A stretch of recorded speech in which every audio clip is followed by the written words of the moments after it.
All right. Hello, everybody. Welcome back. Welcome back. I hope you're having a wonderful day so far. My name is Michael, and we are back streaming our study session today, learning and doing Python and programming. Thank you guys so much for being here and joining me. Let's go ahead and get the chat loaded up onto the stream when this refreshes. There she is. All right, let's pop that guy out. Take him. Put him over here on the YouTube chat. And bam, there it is. Cool, we got that loaded up. We're doing a Utah State watch party. Are they playing right now? Oh, they are. They're getting beat.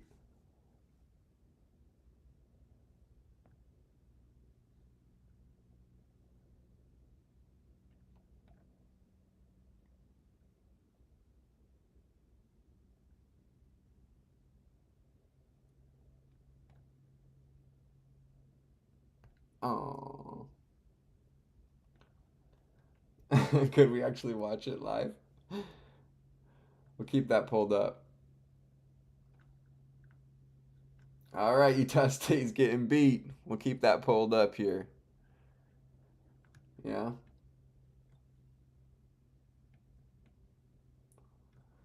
Wah, wah, getting beat, Utah State. It's illegal. Stop. Yeah. Probably can't do that. Let's do the book here.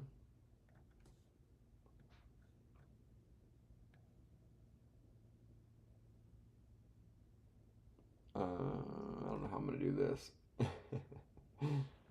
Let's see here.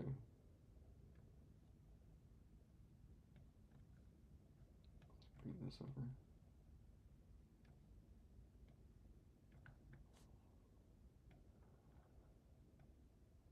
All right, let's see what Utah State can do here.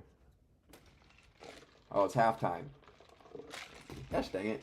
Halftime? Well, shoot.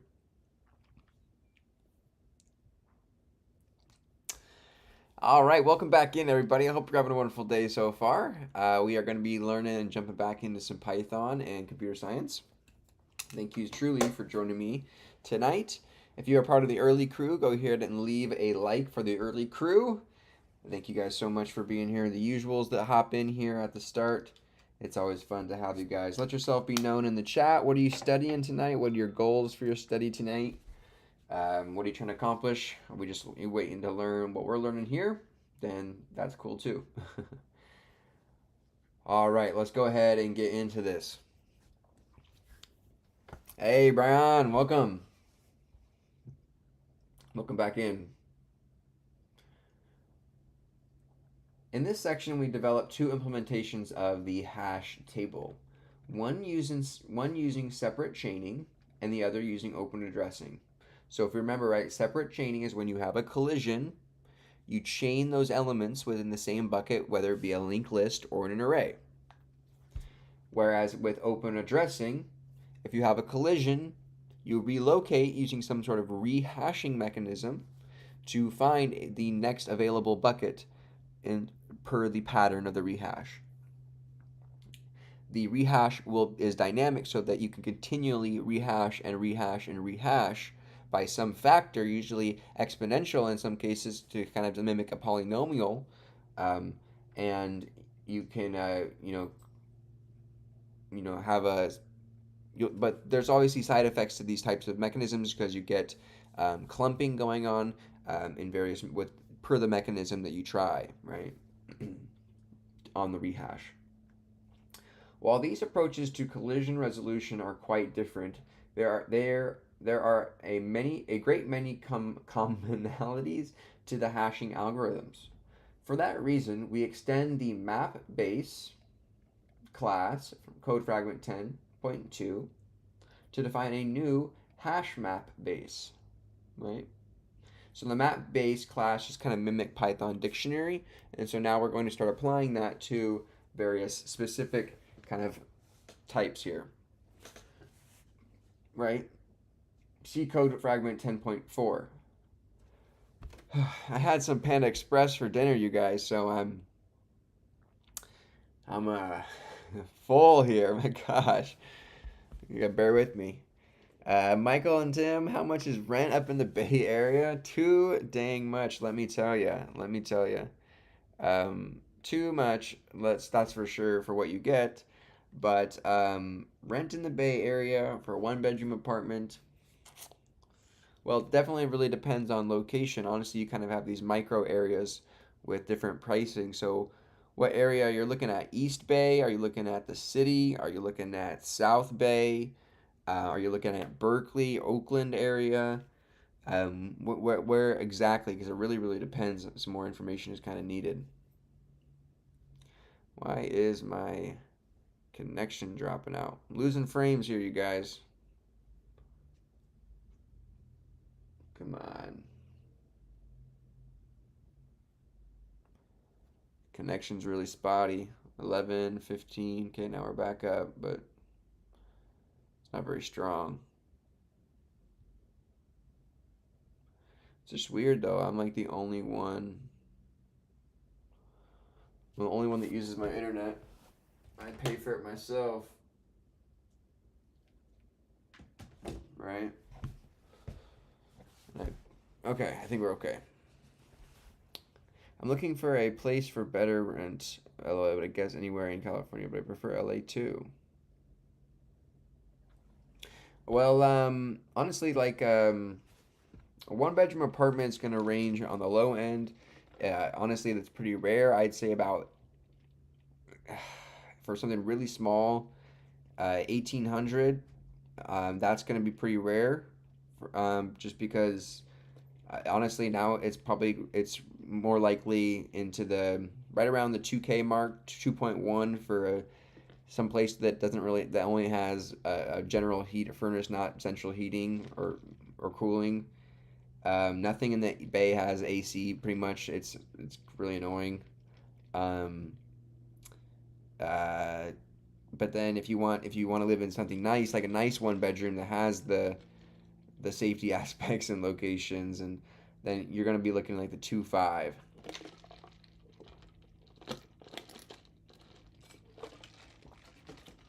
for rent. Hey Marty, Prax, welcome back, dude.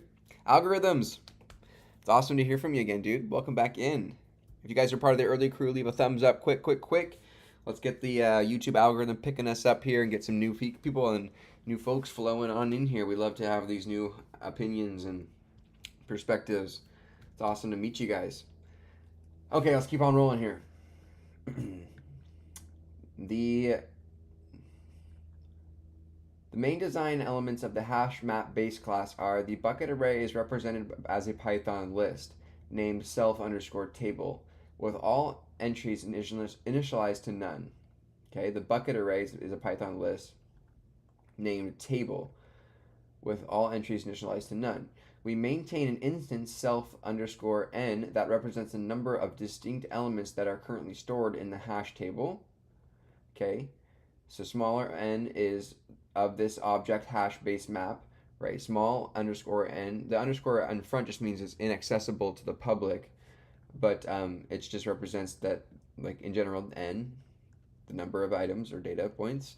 If the load factor of the table increases beyond 0.5, so the load factor is the number of items per bucket. If that increases more than 0.5, we double the size of the table and rehash all items in the new table.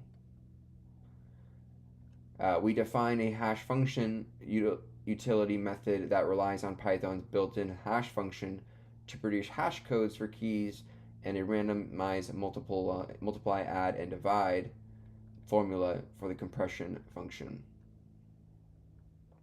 Okay, what is not implemented in the base class is any notation or notion of how a bucket should be represented. With separate chaining, each bucket will be an independent structure. With open addressing, however, there is no tangible container for each bucket. The buckets are effectively interleaved due to probing sequences. In our design, the hash map base class presumes the following two abstract methods to be abstract methods which must be implemented by each concrete subclass. Bucket get item. This method should search for bucket J and have an item having K key returning the associated value if found, or else raising a key error. So it's just saying that they didn't implement these directly, but every every instance of the buckets should have these methods associated with them, because the buckets themselves will be their own objects. Okay, it should have a bucket set item. This method should modify the bucket J so that the key K becomes associated with the value V. If the key already exists, the new value overwrites the existing value. Bucket delimit or delete item. This method should remove the item from the bucket J, having K key. And then iter is the standard map method. Okay, so their implementation of the hash map base class here is to have initialization with a cap of 11 and a p equal to some integer sequence. Okay, not sure what that means. Create an empty hash table. So we make a table where we have a number of arrays, all with the sequence values of none by cap. So 11 buckets to start, with none values in them to start. Where does that get you 11 none values in a single array? I think that gives you 11 none values in a single array, not 11 arrays. 11 spots, positions in this array. Then, right, you have your number of items is 0 just by default. Prime is p, so okay, a prime number. Scale equals 1 plus rand range p minus 1. Scale from 1 to p minus 1 for MAD, and then shift is rand range on the prime number. Shift from 0 to p minus 1 for mad.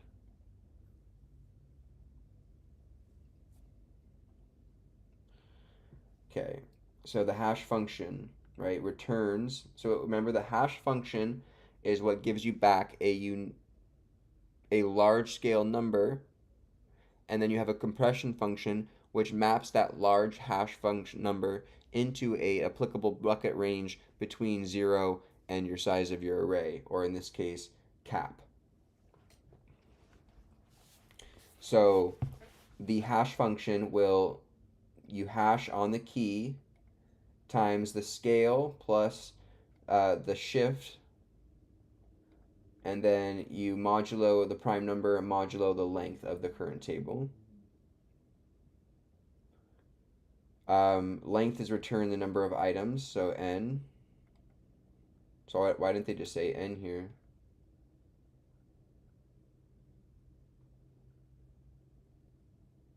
Oh, because you can have multiple distinct items, I think. Right, we have a get item, a set item, a delete item, which just removes, and then a resize. So in the resize, old equals list on the items. Right, so you get all the items, and then you get table is equal to the cap times none. So you resize on a cap size, on a cap given. You set n to 0, and then you insert all the key value pairs. Because you're multiplying by a doubling in this case, you can just insert them, they'll all be able to fit. Because you went over a load factor of 0.5.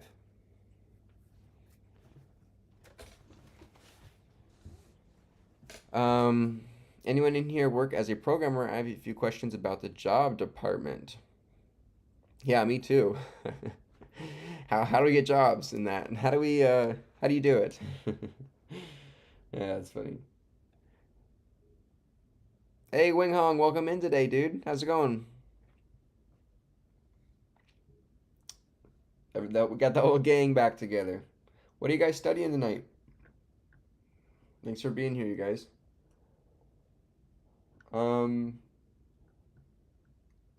Okay. And then separate chaining. Code fragment 10.5 provides a concrete implementation of a hash table with separate chaining in the form of chain hash map class. To represent a single bucket, it relies on an instance of the unsorted table map class from code fragment 10.3. The first three methods in the class use index j to access the potential bucket in the bucket array, and a check for the special case in which the table array is none. Table entry is none.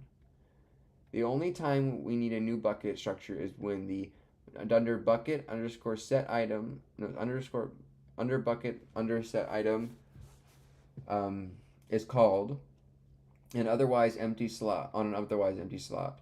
The remaining functionality relies on map behaviors that are already supported by the individual unsorted table map instances. We need a bit of forethought to determine whether an instance of dunder set item on the chain causes a net increase in the size of the map. That is, whether the given key is new. So now we're going to chain things together using separate chaining. Right, so this one was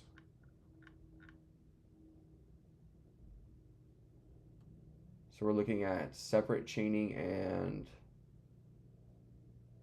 open addressing. So this one was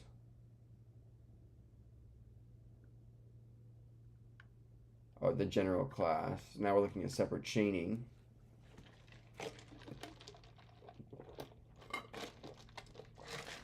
Which inherits from hash map base class. Okay. So bucket get item, given j, a bucket and a key k.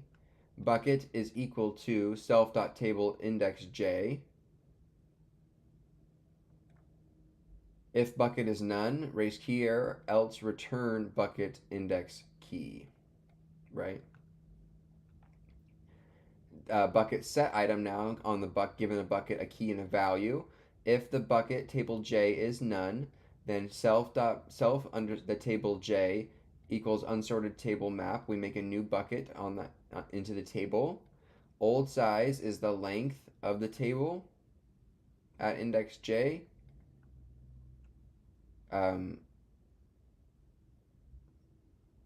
So if it's none, we create a bucket at that place. Right.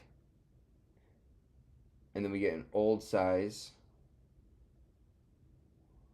which is the length of the table at the j. So it could be 0 if it's in this first one, right? Self table j, table index j, so the location of the bucket, index k, the key inside the bucket is equal to the value. You set it. If the length of the table j is greater than old size, then you increase n by 1. Got you. Key was new to the table. So if the key was new, right, you didn't just override the value with a new one. You increase n. Then delete, you say the bucket is equal to the index of the bucket provided within the table. If that bucket is none, then you raise a key error. Else you delete the value for key. You delete the value at key index of the bucket.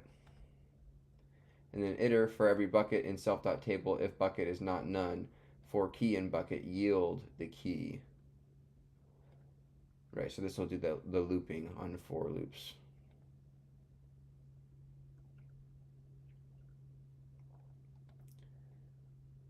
Cool. I'm wondering if a bachelor's degree is worth getting or should I grind freelance experience? If a bachelor's is worth it, well, it's just tough. I mean, there's a lot that it does kind of set you up for. I don't know. The more and more that like you think about it and try to convince yourself that it's not really a scam, that the more and more it just kind of seems like it kind of is. Unfortunately, how it has become, it's just so expensive for an unguaranteed return. Um, it's heavily overpriced for a lot of these institutions. I will say that yeah, it does kind of suck not getting that college experience at like a large school, in in circumstances. But you can view college in one of two ways, or you can view it in one of three ways, maybe, right? You can view it as strictly social, strictly educational, or a mix of both. So if you view it as the third option, in my opinion, beggars can't really be choosers, um, because you can't have the best of both worlds. So you're gonna sacrifice most likely a little bit of grades, a little bit of social life to maintain the balance, or you go in there with the purpose of either or, and you stick to that. Um, and that's kind of what it takes, is because especially with a degree in STEM, and especially now going to probably in tech and what stuff, you probably even harder. You have to. It's just so grueling. A lot of hours gone in. These classes are getting more and more difficult just because, well, the bars are getting set higher and higher for programmers, um, probably. But yeah, so you can have the best of both worlds, and do the experience for social and educational, but don't kind of complain when you aren't able to really balance get the outcome of the education you wanted 100%, just because you chose to kind of have the social aspects of it too. Um, but if I could go back, I think I would just have gone even harder pause in grinding away. I kind of give it like a 75-25 rather than a 50-50 in terms of social. I tried, but I wanted to experience the social and grow socially as well. But looking back, you don't, at least in my circumstance, the relationship, I didn't really like maintain many relationships from like college or anything. So I should have mainly just used it as a tool just to grind, and really just go to every educational event, every networking event, and then use that as my social rather than the other aspects, and whatever. But yeah, I don't know. Um, uh, Conclusion they gave me: you need to build lots of good projects, good ones, plus be good at problem solving in case you go to a FANG interview. But in general, just be good at DSA and algorithms. I mean, college definitely is worth it because it has that societal stigma in terms of, you know there will be a grind, but you know uh, it's really like a social club at the end of the day. Like, by having that certificate, it just automatically will level you. Now it is decreasing more and more in value, as especially as more college students are proving to kind of be duds and busts with cheating and stuff, as they're coming out of college not really knowing anything, or kind of just like high schoolers, it seems like. um, so I don't know, it's going to be really interesting to see where it goes in the next 5 years, 5-10 years. College will give you better exposure to the market through networking, improving your social skills, gaining better meta knowledge. I think college is worth it, but it needs to be a good degree. It's much harder without a degree, Tim says. Prax, I can move back to my home city, Austin, and go to ACC, Austin Community College. It's a large school and in my budget. Yeah, honestly, um, I think that I had a few people back in high school that chose to um, take out large loans, and gamble on a large state school, and they realized that very quickly that they weren't cut for the pace of college courses, transitioning from high school to college. And so they ended up dropping out after their first year, and accumulated those bags, and became bag holders, um, on of debt. And just it's unfortunate, but um, I personally, I went to 2 years of community college. Um, Actually about a year and a quarter, year and a half, because I had to enroll at Utah State. Who's currently getting beat right now. Watch, look, got the score pulled up. I had to enroll in there, and then I was dual enrolled, and I had to go transfer, and so I was taking some credits from both at the same time, um, just to finish up one while I started the other on my transfer. But I walked away out of there with no debt after 2 years of college, associate's degree, no debt. Um, and then Utah State was pretty cheap just because I had family that went there and played sports there. So I was able to get like some alumni scholarships, and I walked away out of there with no debt either. So uh, it wasn't like super super fun. It was a good time.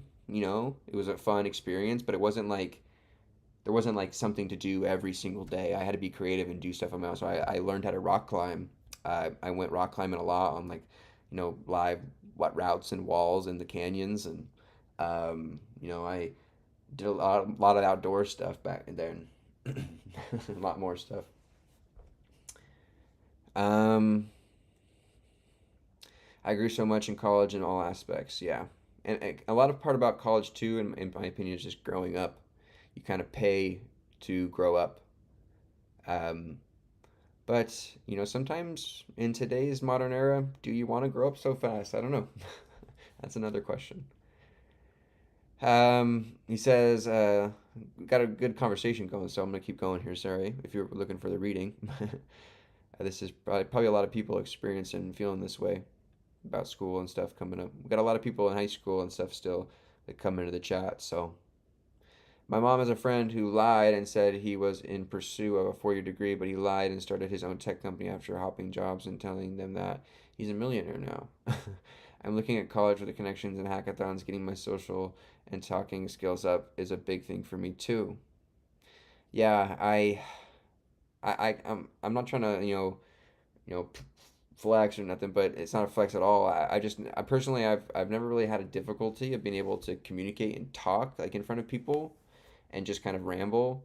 Like I can kind of just like honestly, if I needed to like BS and kind of make my way through. So for my public speaking course and back in college, like I would literally write my I would write my essays at the stoplights on the way to. I mean, my speeches on the note cards. I would write little my note cards on the way at stoplights on the way to school, and I did really well in that class. I just kind of chose topics, right? There was about you got to choose topics like an informative speech and a convincing or speech or what is it like where you try to convince people or like a persuasive speech or like a pitch. And so I just really focused on topics that I knew a lot about, and then I just really try to what really helps me with public speaking and talking with people like your boss or coworkers or people with authority is you just really have to in your mind convince yourself that you're just talking to like your friend, but keep it professional in tone. But in all honesty, I think that those people are pretty tired of being talked to like that people have sticks up their rear, and they kind of like the genuineness of when you just kind of talk to them like they're a real person. And so I really try to just kind of in my speeches talk to everybody like they're real people and connect with them on that level, and it really comes off quite well. Now, obviously, there's more formal aspects you need to maintain in these speeches, but try your best to keep it, formal but informal. And I don't know, that's what I try to do at least.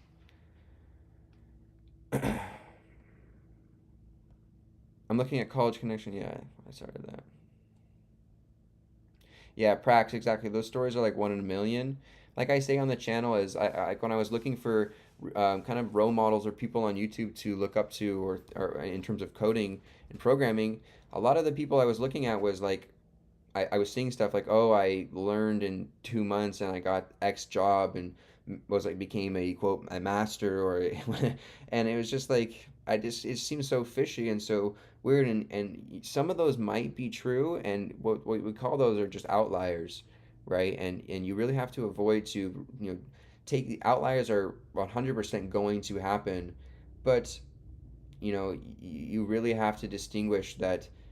Um, Unfortunately, we're just kind of like everybody else at the end of the day, and those outliers aren't. Those are just flukes, right? They're just one in a like Tim says, they're just lottery picks, one in a million, and those do happen, and maybe one day it will be you in something, but it's kind of you know, in my opinion, it doesn't exist. It's easier to think of it like that. Tim, what's your take on ACC? It's IT's big and exposure with many hackathon connections with computer science. I like the layout and the budget's great. Sounds like you got it, dude. I think you might be just scared to make the move. I think you got it all under control. Oh, scoreboard's moving. All right. Okay, linear probing. Our implementation of a probe map hash map class using open addressing with linear probing is given in code fragment 10.6 and 10.7. In order to support deletions, we use a technique described in 10.2.2 in which we place a special marker in a table location at which an item has been deleted, so that we can distinguish between it and a location that has always been empty. In our implementation, we declare a class level attribute underscore avail as a sentinel, and we use an instance of the built-in object class. We do not care about any behaviors of the sentinel, just our ability to differentiate it from other objects. The most challenging aspect of open addressing is to properly trace the series of probes when collisions occur, insertions during an insertion, or search for an item. To this end, we define a non-public utility find slot that searches for an item with key k in a bucket j, that is, where j is the index returned by the hash function for key k. Okay, so we are making a probe hash map now, right, using linear probing.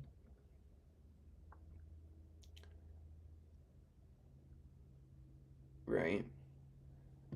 Um, Avail is object. Sentinel marks locations of previous deletions. If available at j, return true if index j is available in the table. Return this is none or is probe hashmap available. So find slot j, first available equals none. While true, if self.available index j, if first available is none, first available equals 2j. If self.tablej is none, return false, first available, return false and first available in a tuple. If k is equal to this, return true, found a match, and then you set j, and then you keep looking.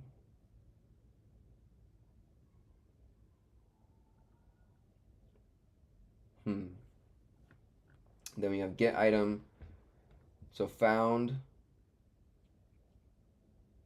and s equals to find slot j and k. If not, raise error, return the value at s in the table.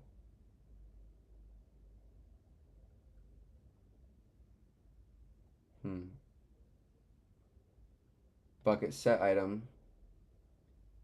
This one's definitely more difficult. Three primary map operations each rely on the find utility slot. When attempting to retrieve the values associated with a given key, we must continue probing until we find the key, or until we reach a table slot with a none value. We cannot stop the search upon reaching the an underscore available sentinel, because it represents a location that may have been filled when the desired item was once inserted. When a bad voice crack. When a key value pair is being assigned in the map, we must attempt to find an existing item with the given key, so that we might overwrite its value before adding a new item to the map.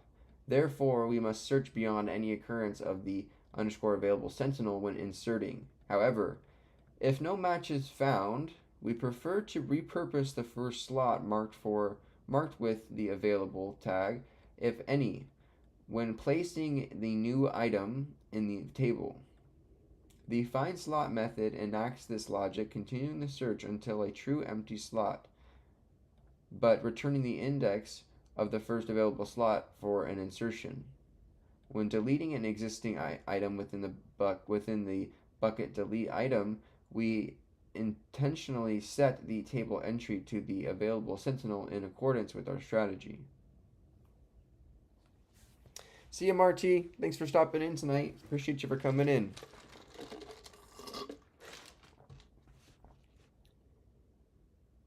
All right, Prax. Thanks for stopping by. All right, now this moves us to 10.3, sorted maps. We're about halfway done with this chapter now, so we're going to go ahead and stop on the reading there. Let's go ahead and move on to something else. What should we do? Leet code? Oh boy. Oh boy. Oh, no worries, Marty. Thanks for staying in here, Marty. All right.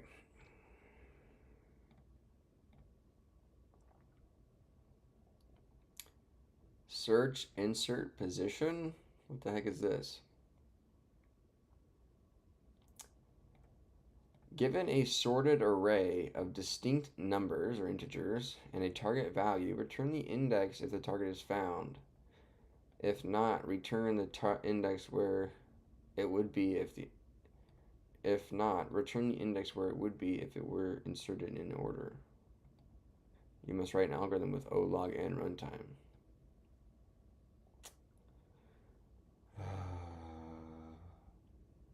So I just need to run binary search. I just need to do a binary search for the number, and if it's not found, return the index that I landed on.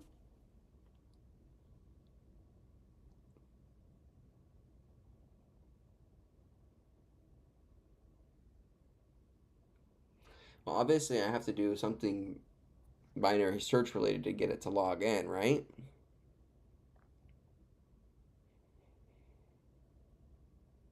What do you guys think about that? Tim, Marty? But then, right, if you slice the array,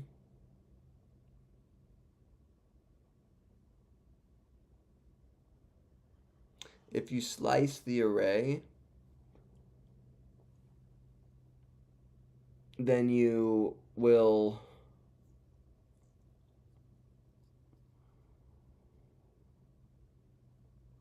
right, because if you slice the array, you will lose the index of the original value, right? So,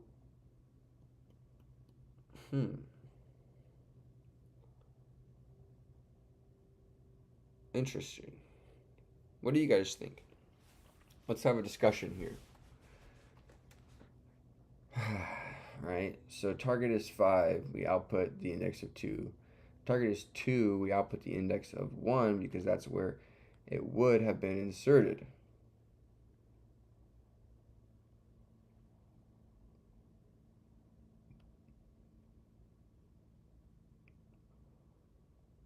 Right? So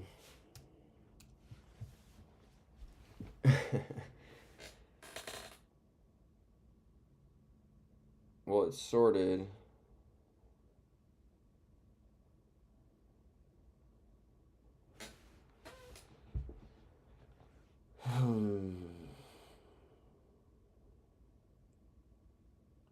So obviously we need to divide. So binary search would start off with, let's think. I'm starting to slow down here. I can feel it. Uh-oh. Not good, Mike. This is too early to start slowing down. So binary search, we are going to start at the middle of the array.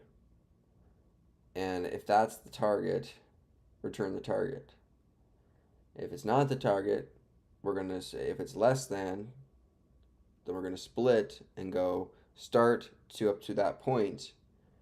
If it's greater than, we're going to go that point up to the end.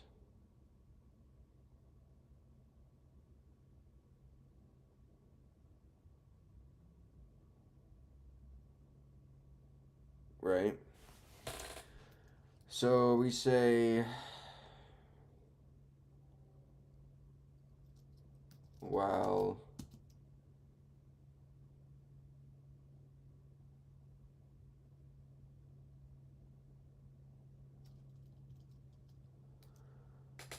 so we say found is equal to false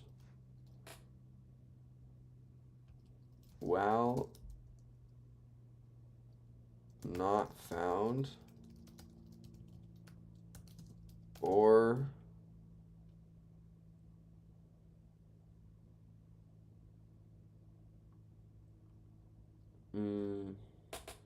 so I don't want to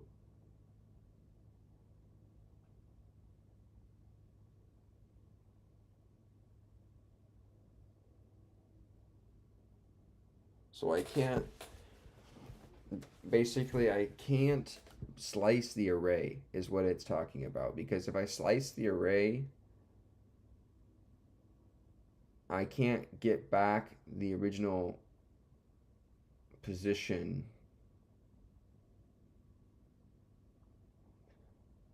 or the index value. I have to go and iterate and find that value or that index position. And I don't want to do that. Right?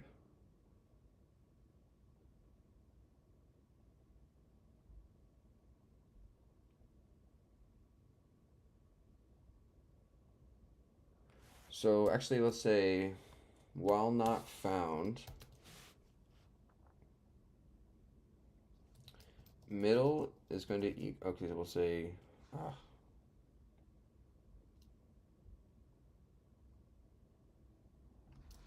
middle is equal to numbers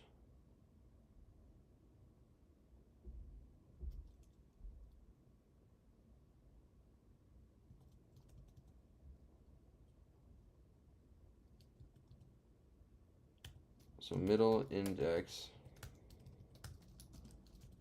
is equal to the length of nums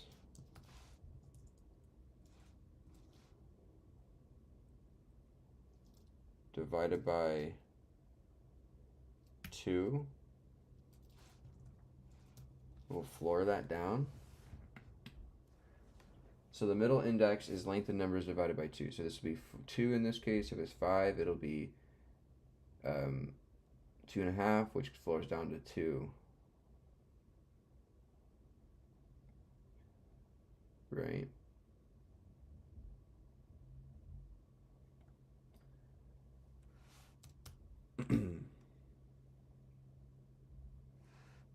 Yeah, aren't we trying to do it in log n?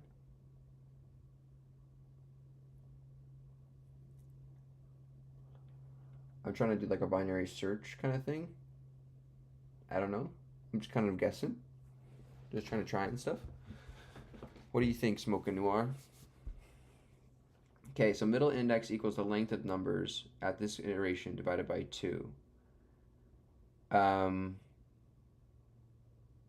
But I don't want to... So I'll make a copy. How can you make a copy of a list without, right? You need to... Copy is equal to nums like this, right? That's how you make a copy of a list. So we'll make a copy so we can reference back to the index if false of copy. So while not found, middle index equals length of numbers divided by 2. If nums at index value middle index is if it's equal to target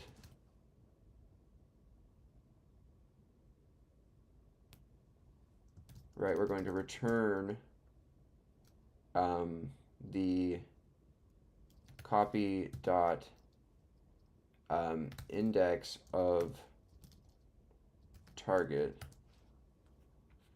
right?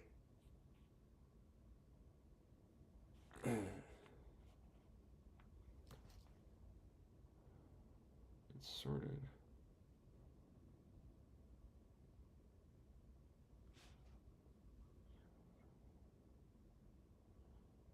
So if numbers middle index equals to target, return copy dot index of target.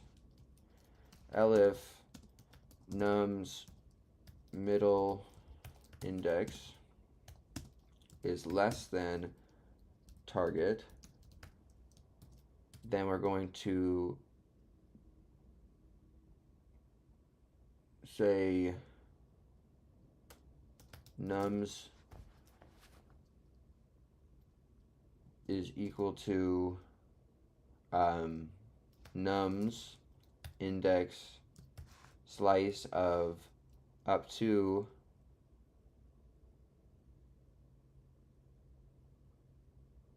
of middle index forward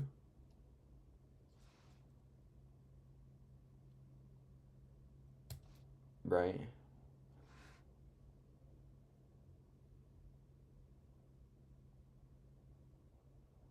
So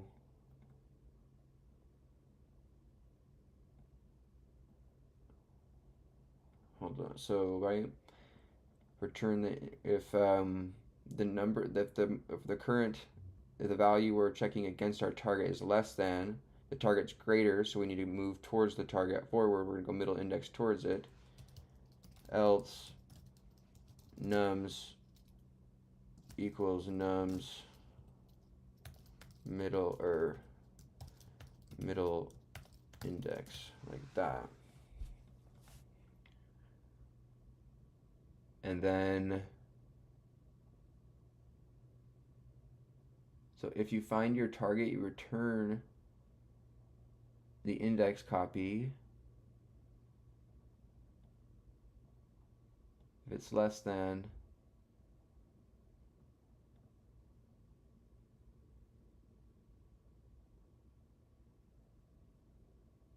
you would write continue, and you would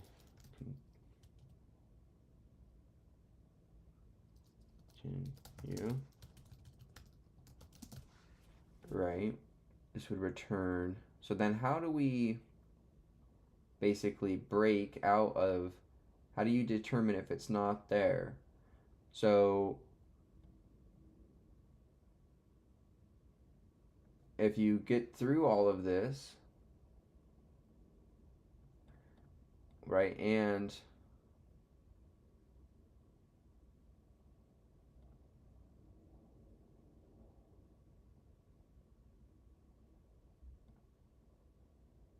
nums,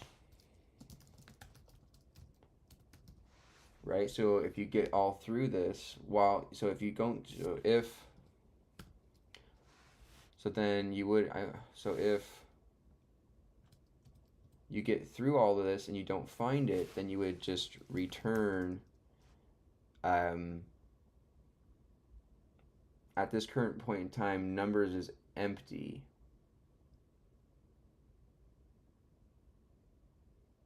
Right, at this point, numbers is empty.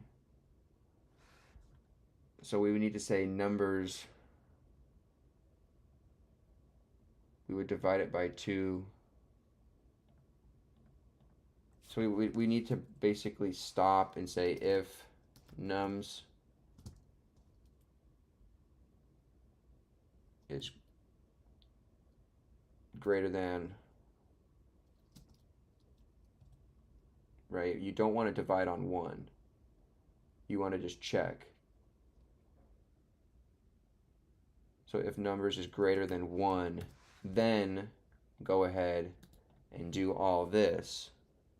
when numbers becomes 1, we don't want to divide by 2 on 1 to get to a half to floor down. We want to break and evaluate if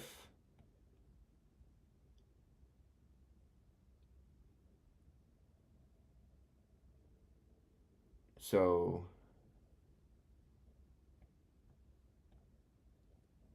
we have to check here and say if nums index 0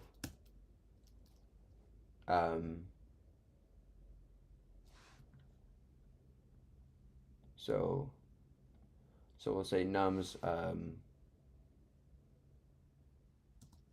greater than 1. Actually, here we'll remove this statement here, bring this back. So we'll say while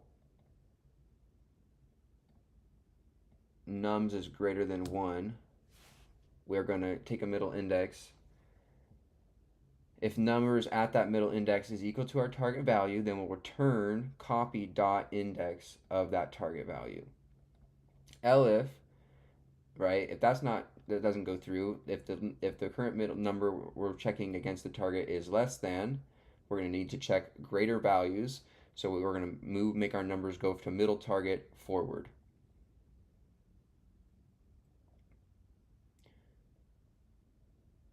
So maybe it's middle target plus 1 forward, because we don't want to include middle target again on a check. We already checked it here. Nums at middle target. So would this be plus 1?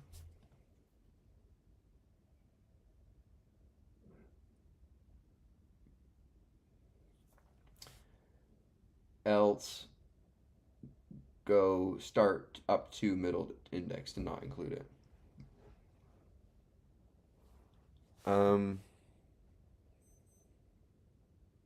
Hey Prax, what's going on? Hey Edwards.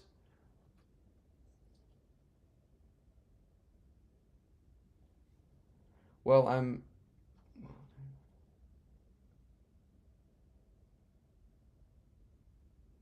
I think so. It would continue because it didn't satisfy this. So probably I usually just put them there to just visually, cue myself that that's what's happening, you know. So we return the index of the target, right? So now we're left with one. At the end of this loop, we're left with one value. So if numbers index 0 is equal to target, right, we're going to do this same thing. Else return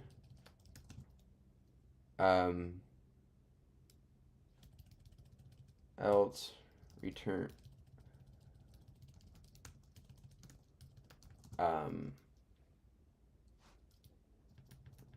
what are we going to return? We're going to return copy dot index of nums index 0 plus 1,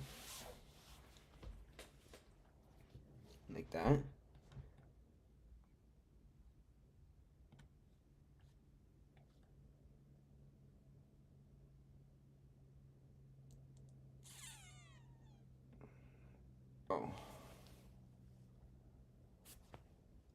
Oh. While length of numbers is greater than 1.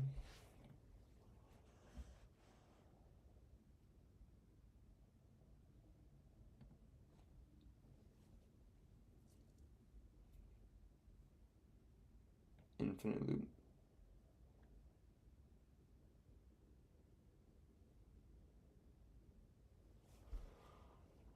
Value error. Copy.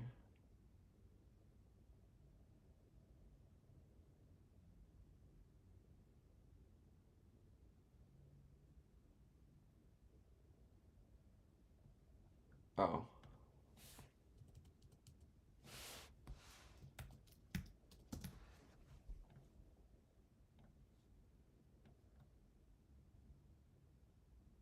No way. No freaking way, dude. Oh, you dirty dog. Target 0. Edge case. Edge case. No. We passed all 3 checks. Really? That was fast. What? We did that in like. Okay, here we go. Hold on. We're at edge case here. So on target 0. So if target is 0,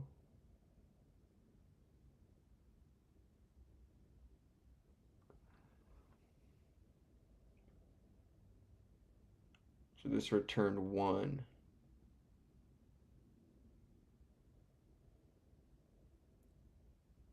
If it equals a target. If it's not equal to target. Okay, so when you say if it's equal to target, return copy. L if it's less than target, then we're going to return um,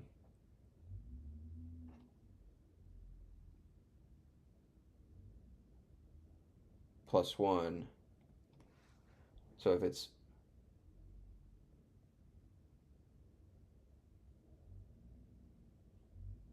if target is greater, then we're going to return 1, right? Else return copy.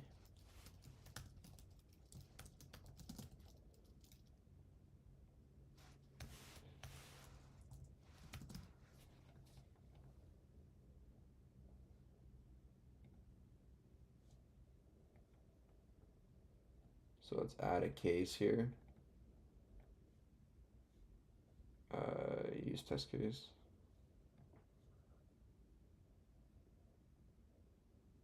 -1.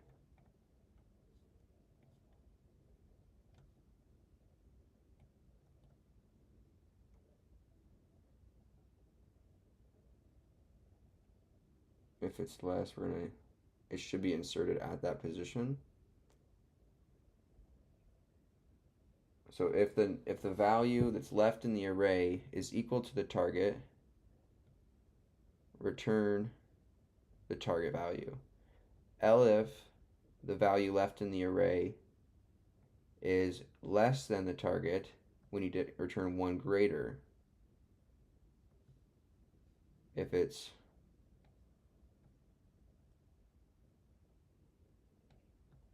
else, return 1 less. So this is saying, okay, target is 0. Target is less than the 1 that's left in the array, which is index 0.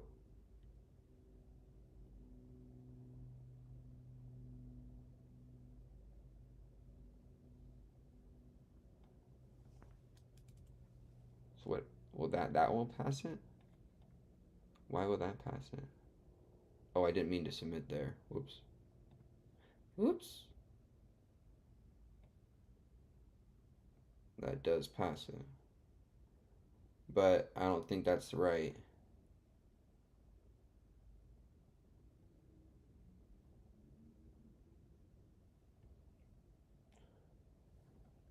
So we failed on index list is out of range.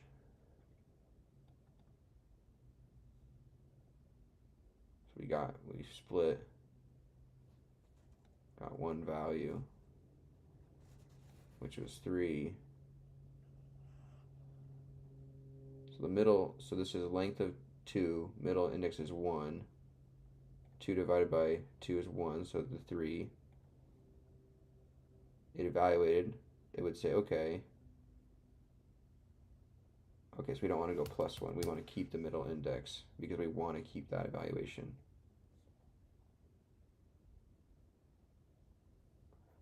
I don't think that this will work.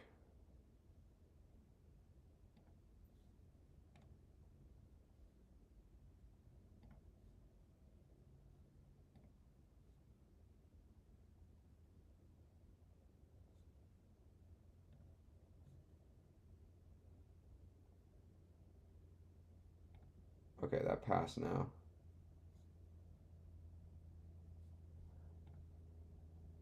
So the number is equal to the target. Or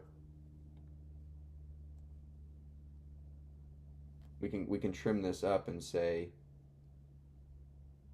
if it's equal to the target, right? This is less than, so we can say if it's greater than or equal to target, do that. Else, do that.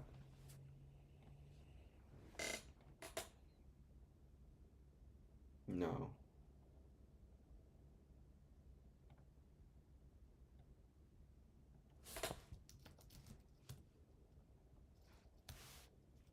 Zero.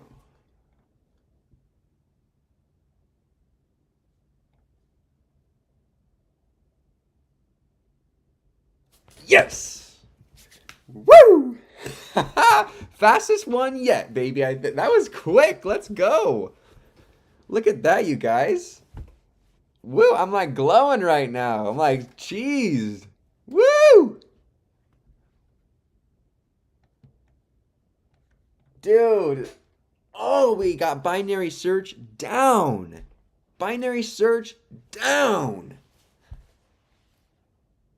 Binary search is our little bee. Let me grab a little drink. A little some Coca-Cola. I'll be right back, you guys. We just completed this LeetCode problem. Woohoo! Let's go to the all submissions here, the solutions here. Forget the binary search.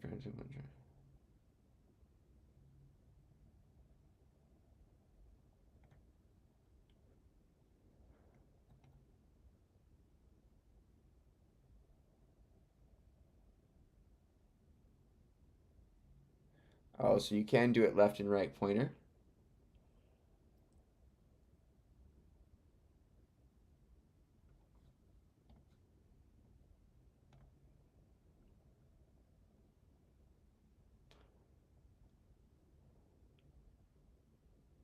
Basic binary search.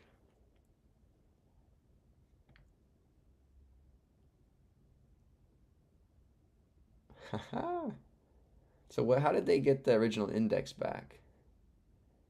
They say while low is less than high, mid equals low plus high minus low, floor 2.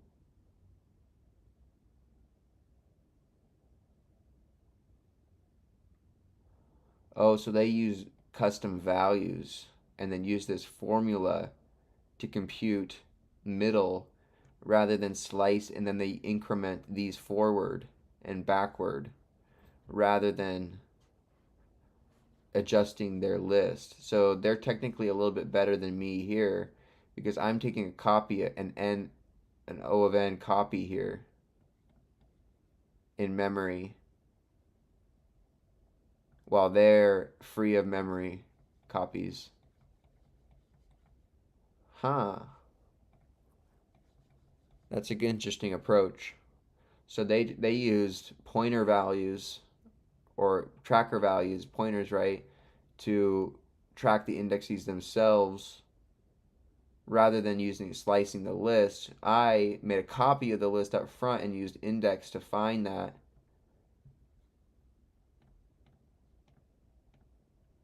Which is still really fast. Log in. But I use more memory. O of 1. Because I made the copy of the list. Or O of n, I mean.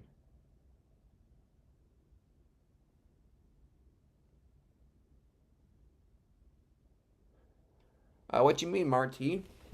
Have you tried some of these LeetCode problems, like the easier ones?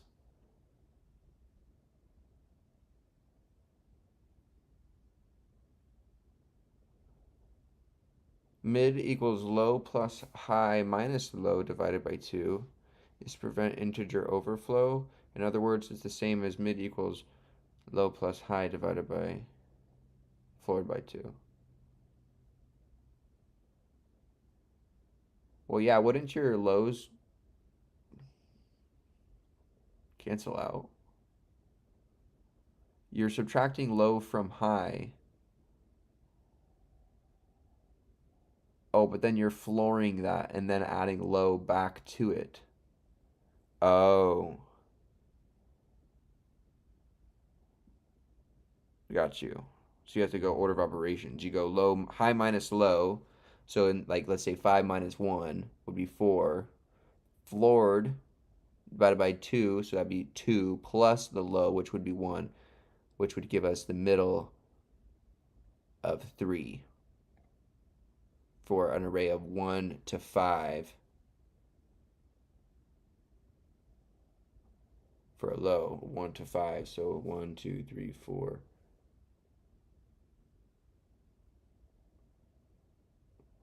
All right, 5, 5. 5 positions. 3 is the middle. Yeah.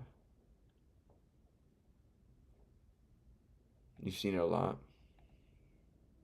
Search up integer overflow. What is integer overflow? And relate it to using pointers to compute binary search.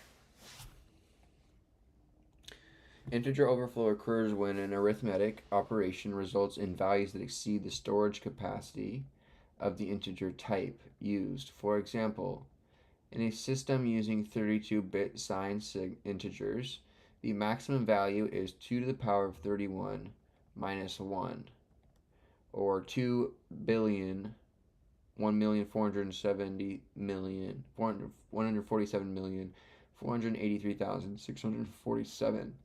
If you add 1 to this, it wraps around to the minimum value, negative, causing unintended behavior. Relation to binary search and pointers. When implementing binary search, we often compute the middle index as low plus high divided by 2, which is what I'm doing here of middle index is the length of numbers divided by 2, right? However, if low and high are large, adding them can cause integer overflow, leading to incorrect results. A safer way to compute this is to, instead of this, say high minus low. This prevents overflow because high minus low is always within range.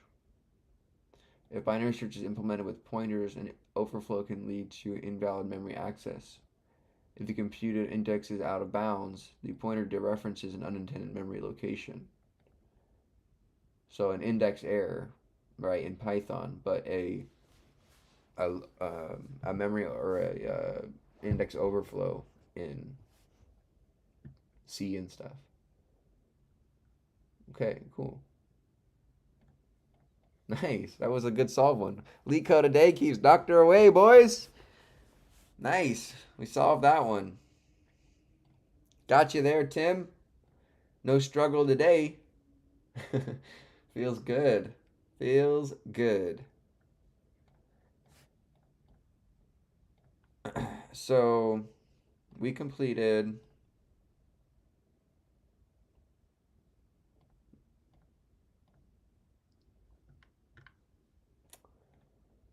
why is it sorting down?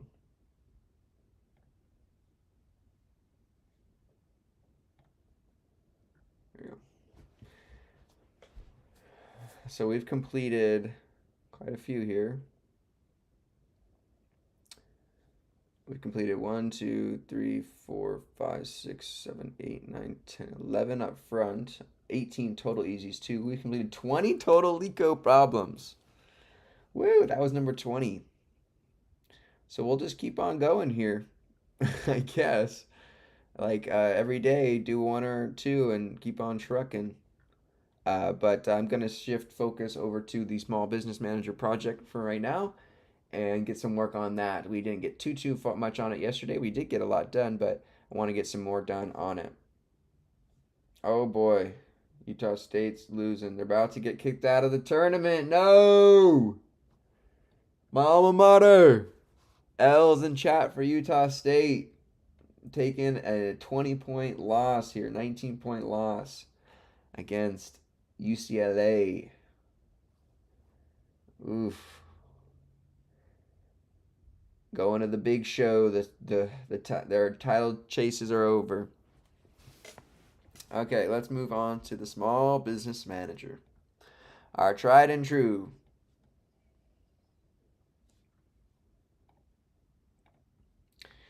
All right, so we are back on the small business manager. I appreciate you guys for joining me. If you guys are new here, leave a thumbs up on the stream if you're here. I really, really appreciate it. Also, consider following along and subscribing. I stream myself learning and teaching myself Python every single day after my 9 to 5 job as a chemist. I have a degree in human biology and a minor in chemistry, and I work as a formulation chemist for a biotech company where I make biological controls of all types of materials, plasmas, urine, uh, base, blood, all different types of solutions used to, patient testing and diagnostics. So that's my current profession, and I've been teaching myself how to code in Python and in just mainly general computer science knowledge for about 7, 8 months now. And we've been doing everyday study sessions on the channel live at 7 p.m. around there for the past 3 or 4 months now. So we've gone a lot way, but we have a long ways to go. I really, really appreciate you guys for joining me this evening so far. We read some of our DSA and Python book to start, and then we completed the Leet code problem. We completed an easy Leet code problem, and now we are going to work on our project. So a good productive study session going on so far. What are you guys working on? Let me know what you're studying. Let me know in chat what's going on with you guys. I appreciate you guys coming in here. Hey, Devarsh, I appreciate you for hanging out and saying hello. Why you're learning to code? Just for fun? Yeah, I just really enjoy learning it, and it's really fun. It's very rewarding. It's a great hobby I've developed here, and I really just wanted to share it, my learning journey with you guys, and if you guys would care to follow along. So thanks for coming in, Devarsh. Okay. Oh, so we're not working on this one. We're working on this one. No, not this one. This one.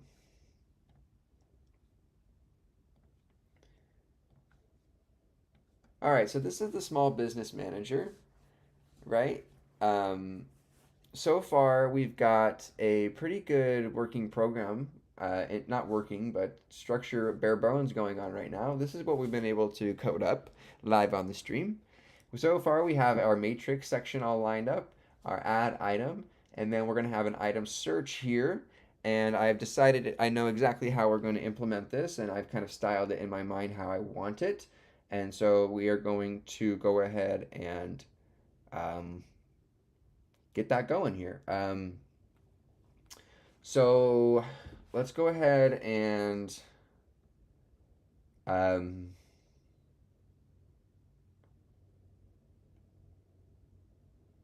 let's go ahead and say, do I want to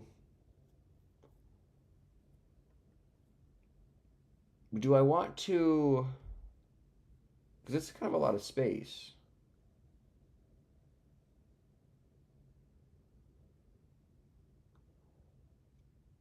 Put these like above, maybe off to the left, and then move this down a little bit and then do item search.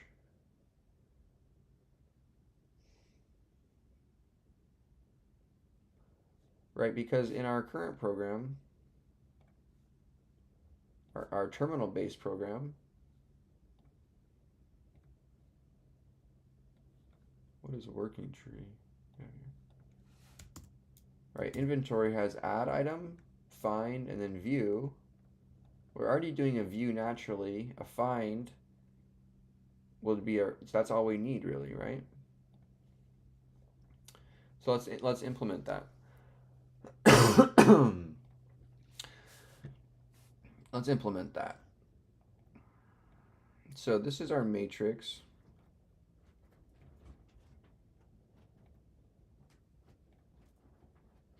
Right. This is our add item, and then this will be the search item. So I'm going to go up here. We can reuse a lot of this. We're going to take our frame for our add item frame. We're going to copy this frame, right, because this is where all our frames are. No, wait.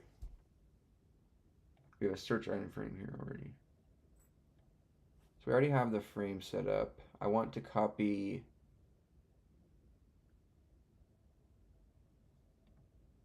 replacing that.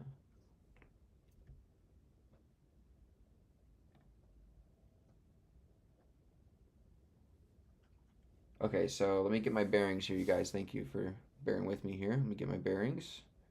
So in the search item, we are going to want to get basically a large label, just like we have here, right? Item search label, or search item label, or item, we'll say item search. No, search item, to stay consistent. Search item label is this, called inventory search item, font Arial 34. We're going to apply this onto the search item frame. We're going to put it row 0, column span, like that. We're going to come over here, copy this,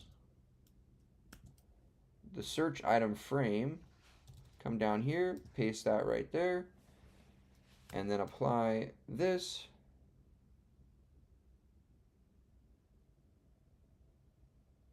to the search item frame, and boom, let's go here, run, quit, nothing. So we're adding to the search item frame. Oh, here we go. Search item label onto the grid. Now it should be there. Boom. Cool. So what we're also going to need to add on is the grid propagate here. We'll go also to the search item frame underneath the config for the search item frame, grid propagate false. So now if we run,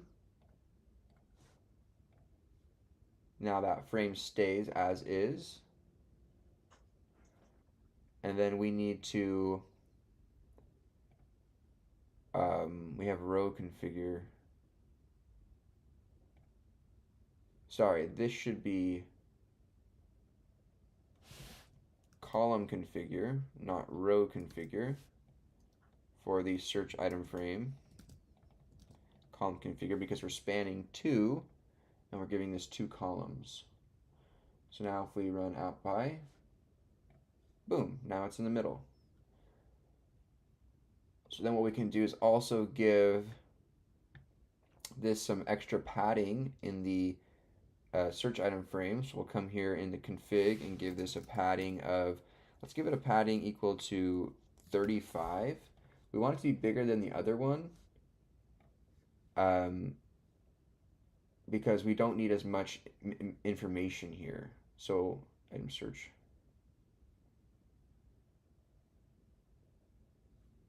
Right, and then I'm going to give height padding propagate false.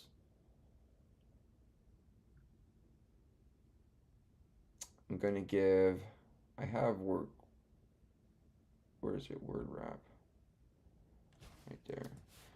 So item search label word wrap is on 210. I'm going to lower this to 180 so that that will stay a little bit less. 190, or we'll make it 200, clean 200. Perfect, now we have inventory search item on there.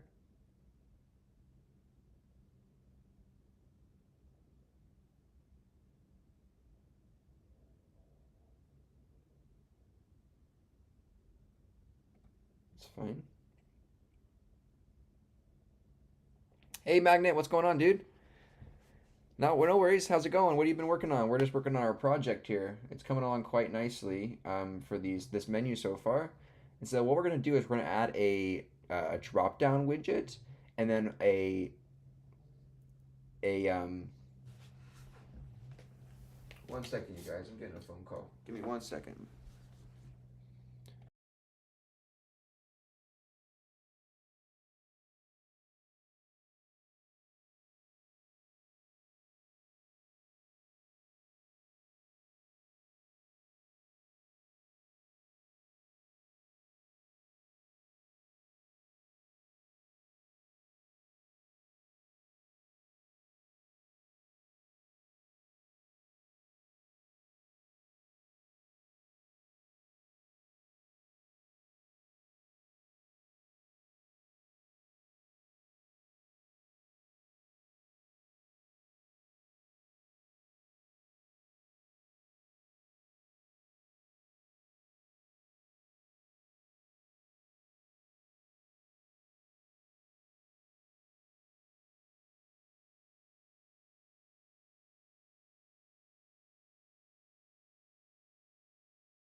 All right, we're back. We're back. We're back.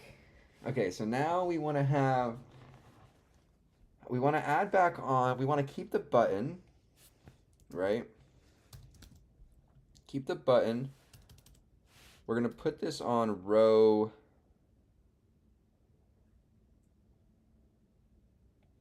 I'm gonna hide this for right now. We'll keep the button. This will be item search button. Search item button. Search item button dot grid on there because gonna have to adjust the row when we figure out what we're gonna add here. So we're also going to take a entry from here, right? So we're gonna take an entry. We're gonna say item search entry, or search item entry on an entry, and we're going to add this to the search item label or search item frame, and then we're also going to put that here as well, and this is going to be to search.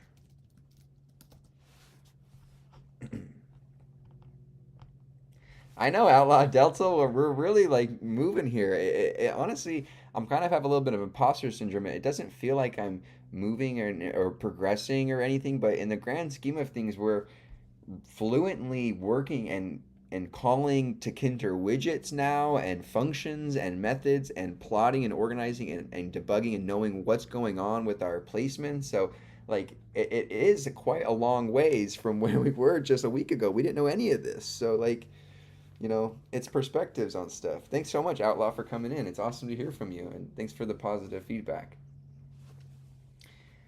Right? So now this is what we got, Outlaw. So now we have our thing here, and so right to the left of this, I'm going to put a drop-down queue for the search parameter. So this is row 0. This is going to be row um, 1, right? And then column 1, that's fine, because then to the left of it, we're going to have a search item filter equals to ttk dot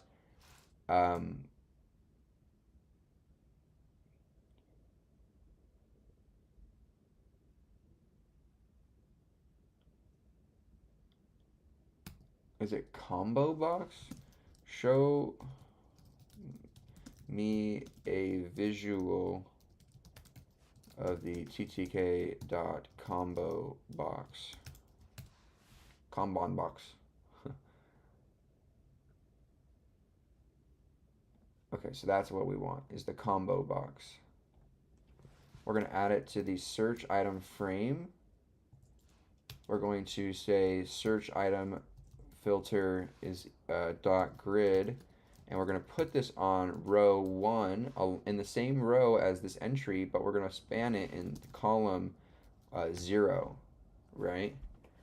So then what we need to do is we need to go back to our search item frame. We're configuring the columns and their weights, right? But now we're going to need to configure the rows and their weights. So we have 3 rows, or 2 rows so far, 0 and 1. So we're going to need to do search item frame row configure.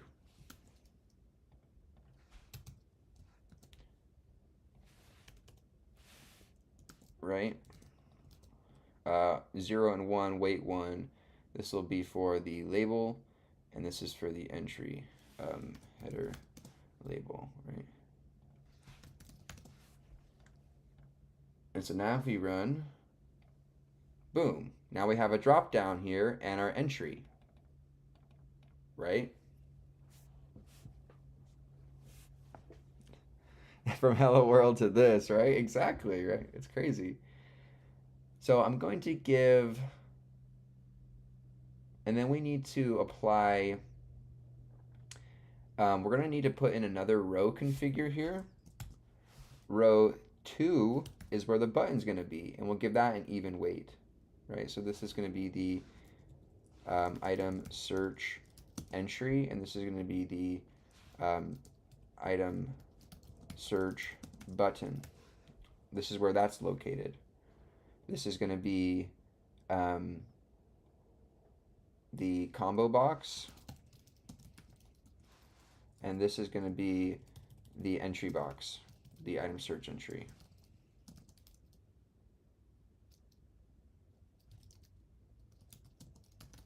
Right? Because those are what I'm splitting, but the button and the overarching label of that frame, I'm spanning the entire columns, one and right of 2 columns. So then if I can unlock this button now and put this on row 2, right? And now look what will happen. Yes, dude, I'm like visualizing this in my head, and I'm just putting it into play. I'm just doing it. It's so cool. Leave a like on the stream for that. Okay, so now what we're gonna do is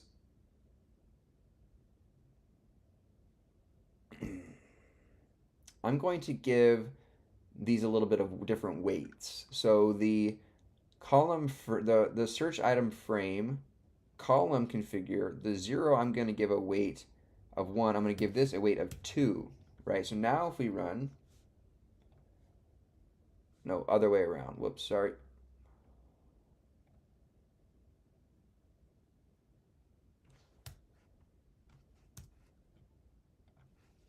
Weight of 2 on the combo box. So the combo box will now be smaller. Perfect. And that'll be bigger. We want this to be bigger. How long have you been learning programming? Just about 7-8 months. 7-8 months so far. Appreciate you for coming in. We really started to grind heavy August, September of 2024. I started in June, very part-time with a Harvard CS50P, and then I moved into reading the Python crash course book we have down here, and then I am started making projects from there, and I have a Discord link down below where I have a compilation of my entire learning journey roadmap for free for you guys. I provide PDF copies of the books, my notes on those books. I provide projects that I make. I provide, weekly recaps and breakdowns of the CS50 courses I'm doing. It's all in there. So join in there. You can talk independently for free. We talk about stocks and stuff. So it's cool. Sweet. Awesome. So that's really cool. So now you can put stuff in there to create basically a search parameter. So then how can we set options on the combo box? How to set options on the combo box. You took on the root values is a list of values. Okay. Or you can call combo values to populate. Okay, so then what we'll do is we'll go here to our entry, our filter on our combo box, and we're gonna come here and say that our um, options is equal to a list, and we'll say that these are um, ID, um,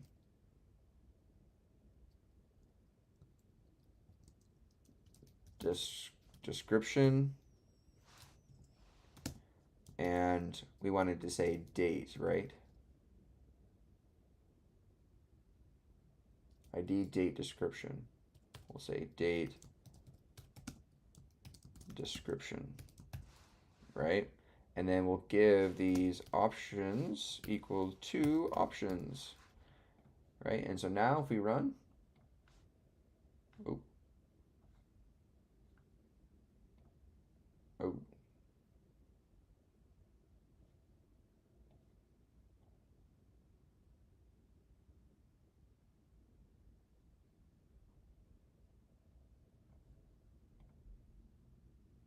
unknown options.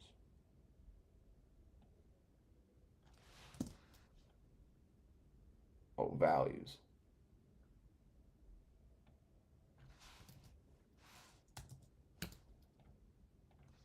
Right, so now if we run, woo! Look at that. Look at that. So I'll make that description here fully.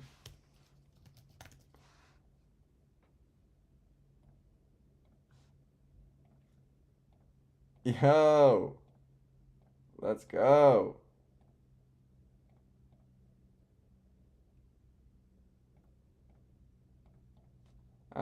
Actually, we'll just make it short. It's fine.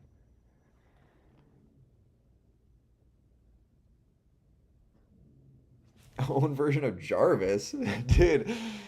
Bro, it goes from Hello World to GUI to building robot Jarvis. What? That's crazy upgrade. Oh, geez. Hey, Fast Man. Thanks for coming in and leaving a message. Welcome back, Prax. In the future, are you looking forward to C++? I don't really know.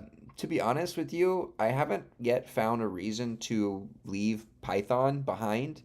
In fact, I've only found more and more reasons to keep going with Python solely. Um, you know, my goal here is to develop a mastery in programming and more specifically in Python. I do think that it is fairly universal in what it can do. Yeah, it might not be the fastest thing that's what people often relate it to, but plenty of people, require Python for job applications and things like that.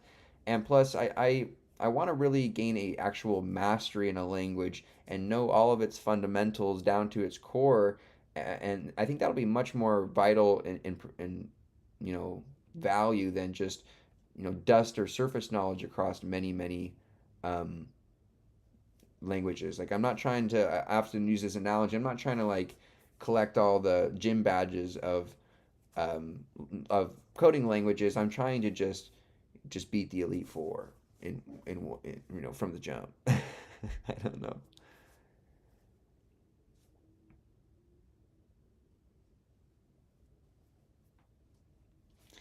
Yeah, so we got in some exposure with some C in our Harvard CS50 course, but I haven't found a reason yet to leave. There's plenty of libraries in Python that we still need to learn, and plenty we can do with matplotlib and pandas and all these other things, tools to use and stuff.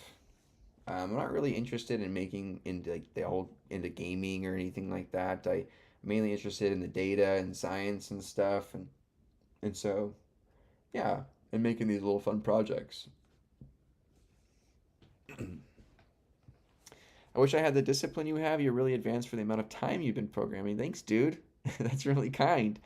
Yeah, honestly, I can only attribute it to just the amount of hours that I've been putting in. Now, the amount of hours, it's not linear, it's not a linear relationship between hours and progress from what I've come to understand, but by actually showing up and putting in the time, you will gain something out of it if you just at least show up. Now, you will, depends on how much you can gain and juice out of it, is how much effort you're willing to put in and everything on those lines. Yeah. Okay, let's keep on trucking here. No, I didn't take any programming courses before 7 months ago. 7 months ago, 8 months ago was my first ever look at Hello World. Yeah. Okay, so now what? Now what? Now what? Now what? So let's see what we got. This is what we have so far. Cool. So now at this point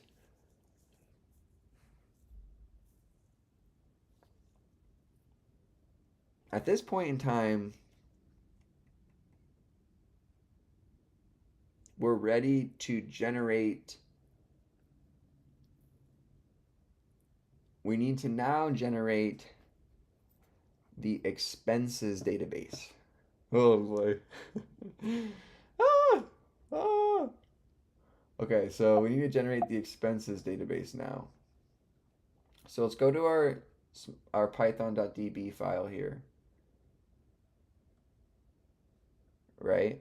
So we can execute another create table thing here.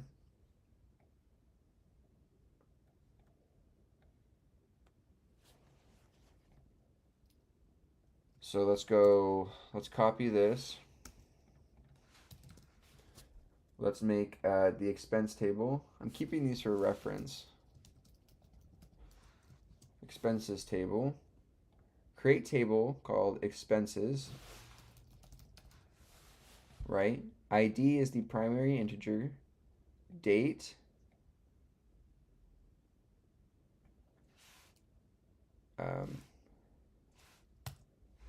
Right? Date of the expense. Description of the expense. Um,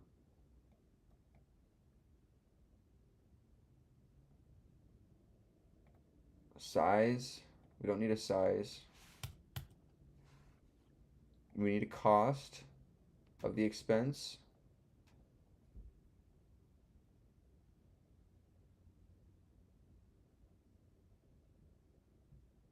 And then we need so what else do we need? Let's pull up well, we don't even have our expense class made either.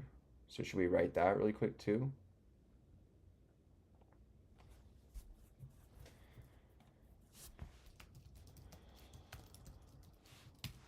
Okay.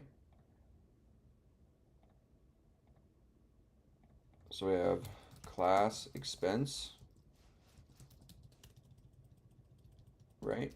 We're going to define the initialization. Inside of expense, you pass in a date or an ID, a date, a description, and a cost. And then we're also going to provide a category,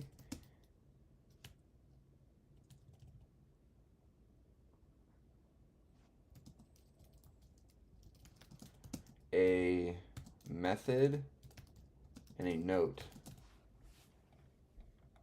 Right? Those are so we're going to do ID is going to be an integer. A date is going to be a string. Description is also going to be a string. Cost is going to be an integer. Category is going to be a string. Method will also be a string. And so will note.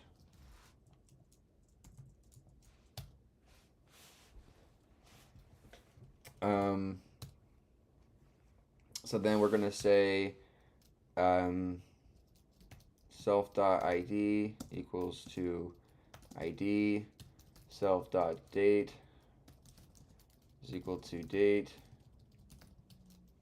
self dot description is equal to description. Self dot cost is equal to cost. Self dot category equal to category. Self dot method is equal to method, and then self dot note is equal to note.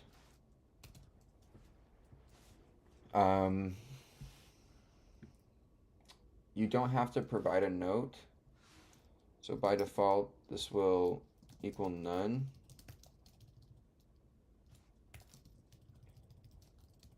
So equals to none,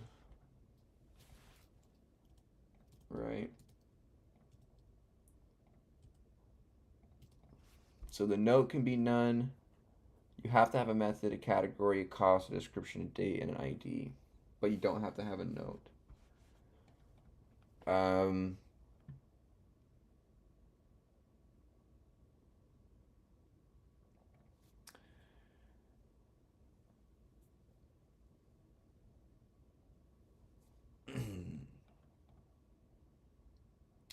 Okay, so now, right, so we have these in our initialization for an expense. The expense doesn't dynamically change like our item does.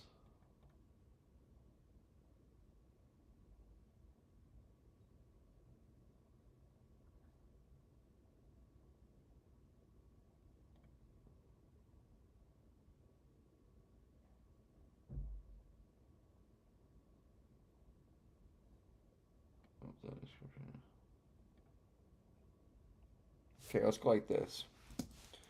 I am making an expense class that I will link to a database and load in expense objects. I am wanting some tips on methods or other things to add to my current basic constructor.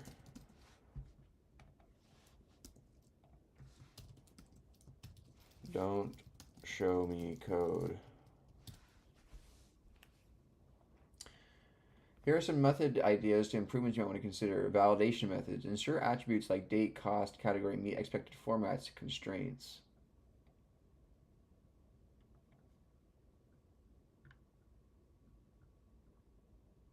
So string, create a method to return a formatted string for easy printing. Update, allow modifications to attribute description, cost, and note after creation. Categorization helper, provide a method to check if an expense falls in a predefined category group.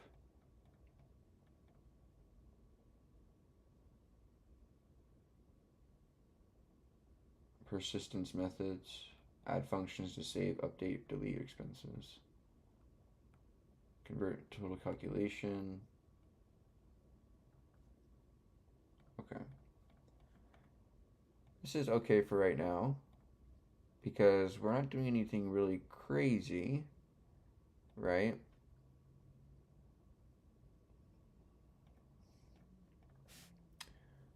So what we can do is go back to our database here, and now we can start populating the ID, date, description, cost, ID, date, description, cost, category method, and note.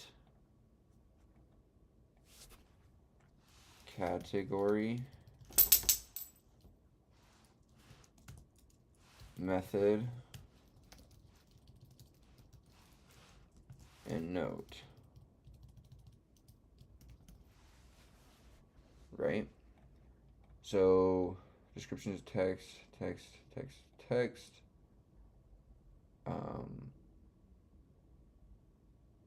Cool. So now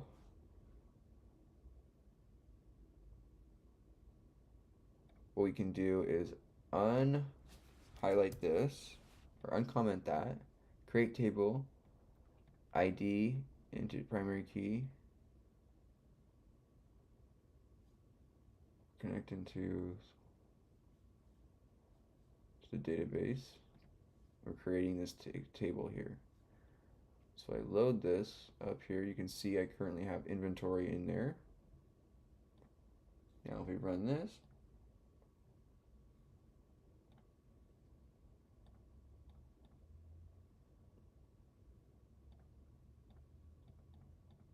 now we have expenses.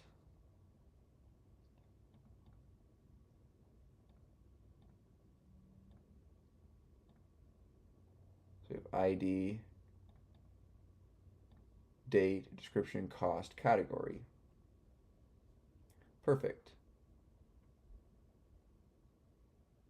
So let's go over to here, make sure that we aren't missing anything. In our expenses class, amount, date, description, category, method, note, number. So the cost, the date, the description, the category, the method, the note,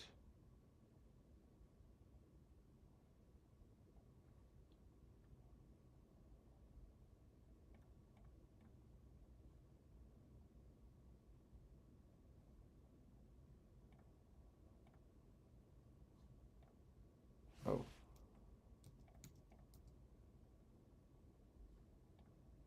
So can I go here to this? How do I delete a table? I did this wrong. Category.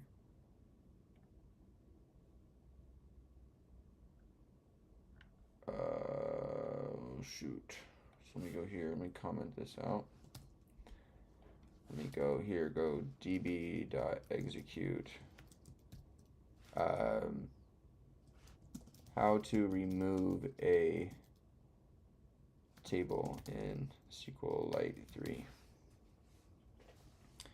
Drop table, drop table, table name. Okay, so drop table expenses. If you run that, go here. Okay, now expenses is gone. Now we go back into here. Delete that. Open up that. Run again. Boom.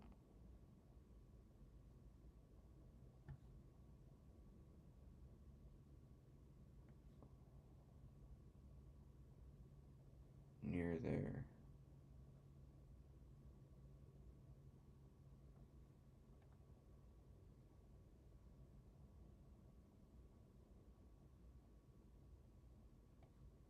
What's wrong with this?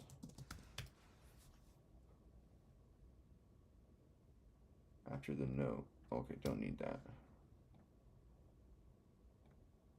Okay, so now we go small business owner.db, refresh. There's expenses. 1, 2, 3, 4, 5, 6, 7. Perfect. Okay.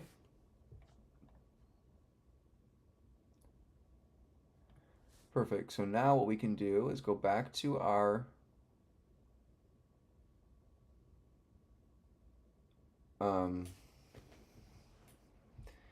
this is what we can do. So we have our expense class made. We have our inventory tab made. So let's go ahead and let's go Control L. Let's go git add here. Let's go git commit. We'll say added finished basic inventory GUI added expense class, and then we'll push that. Look at us using git over here. Okay, so then let's go ahead, and what we're gonna do now is we're gonna make a lot of moves really fast here, because we've really set this up pretty. We could have set it up a little bit better and dynamically, but honestly, I'm going to just reuse the same formatting basically that we had before. So in my inventory tab, what I'm going to do is I'm going to go here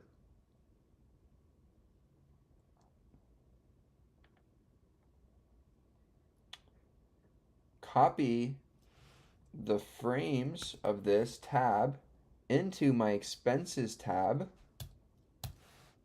This comes down, paste right there, boom. So now if nothing else changes, right, I should have two identical tabs.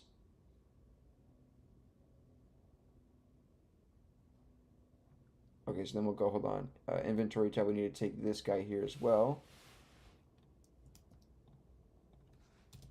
Like that. And then we go back into app.py, we run that. And so now we have two identical tabs, inventory and expenses. Expenses is, there it is, right? Cool. But now what we're going to do is just edit these. So this is going to be the matrix frame. This is going to be add expense frame, right? Is there a way to highlight? Is there a way to select all of these? Anybody have a shortcut? Okay. This is going to be search expense frame.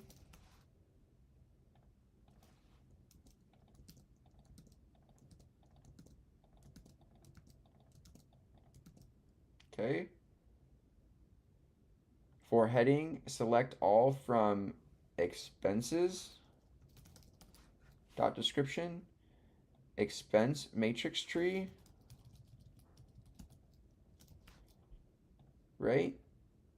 Is this headings, expense matrix tree,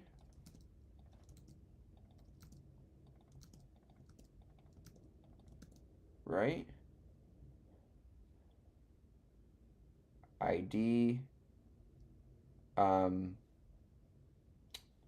if the heading is IDs for, so these expenses are going to be a little bit different. So expense class has ID.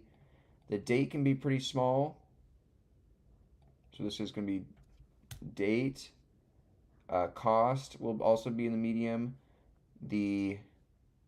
So cost, date will be in the medium sized. Category and method will be in the medium sized. And then note will be in the medium size as well.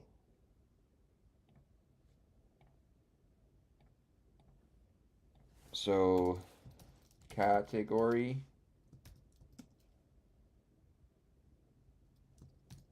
note, and method, right?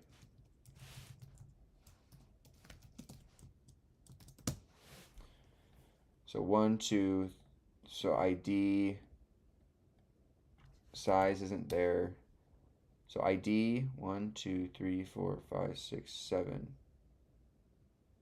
Status is not one of them. So perfect. These 6, 1, 2, 3, 4, 5, 6 will be, the small will be ID, mediums will be these 4 or 5, and then the large will be the description. So I'm actually going to remove the note. We'll see how that looks. So then what we need to do is we have matrix frame, grid matrix frame, expense matrix tree.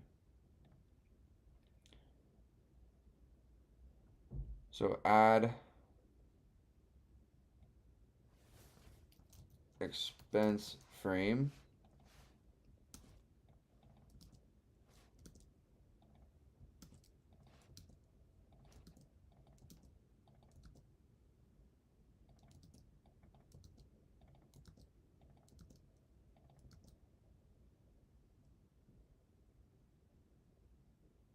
Okay. Search expense frame. This is be expense search.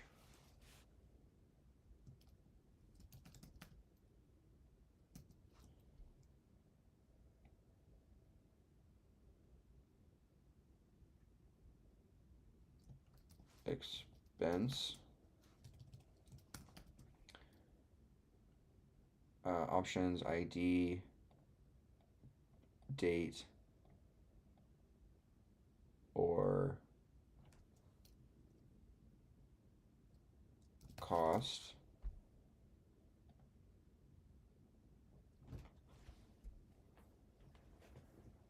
Right? Search expense frame, search values equals values. Cool. Inventory add expense, add item. Add expense.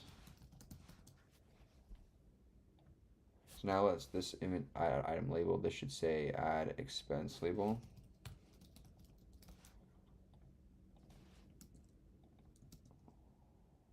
Right.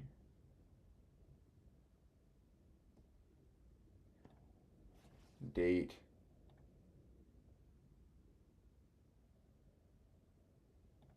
Okay, so now this is gonna be add expense. So add expense label. The date.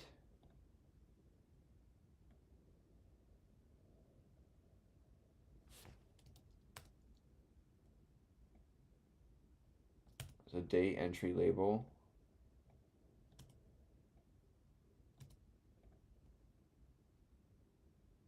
Date entry. Description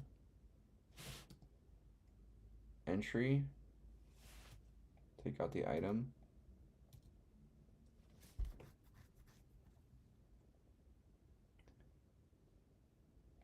So this is going to be cost entry.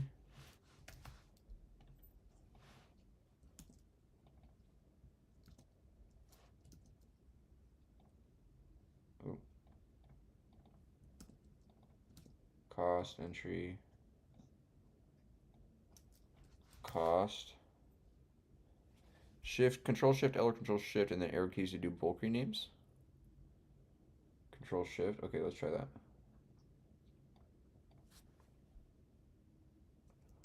Let's look up here.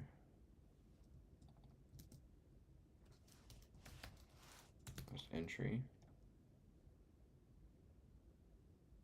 Oh, so this, hold on. So we have the date, description, cost,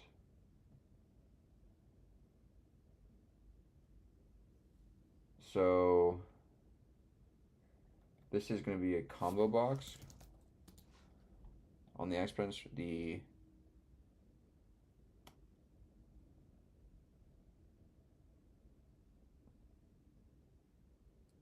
or no.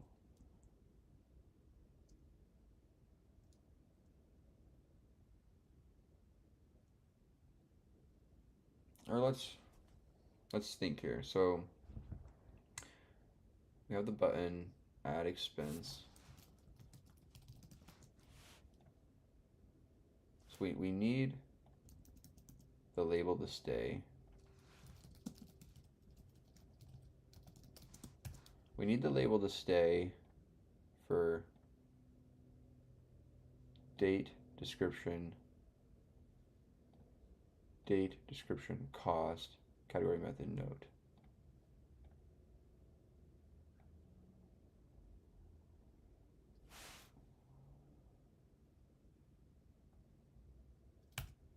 So size should be 4, 5.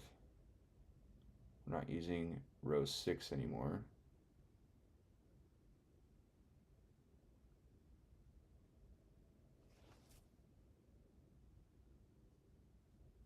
So search, it should say expense. Okay, so we have add expense label. We add it to the grid. We have the date entry label, date entry itself. Let's make these date label rather for easier understanding. Date entry, description label, description entry, cost label, cost label,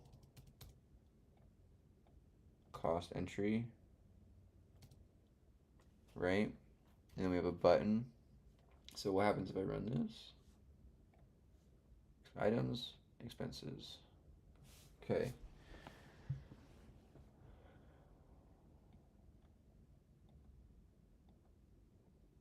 So it's starting off a little bit pushed.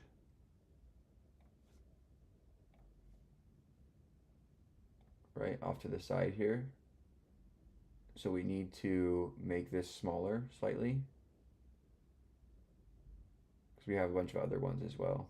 So let's make the description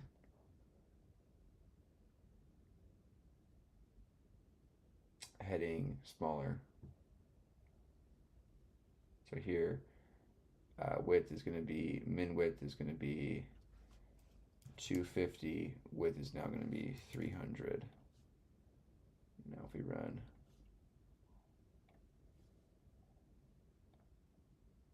now it's perfect. Perfect, perfect, perfect. Look at that. Nice. Oh, woo! Awesome. So now we just need to do a little bit of fixing here and there, right? So if we, let's load again. Okay, we have date, description, expenses. We have date, description, nothing here, and then a cost, add expense button. So cost needs to go there. So cost is in the wrong spot. Cost label needs to go row 4. If we run that now, perfect, there it is. Or no, here. There we go. Expenses added. We're gonna go make this wrap on 200 rather, so it's a little bit less.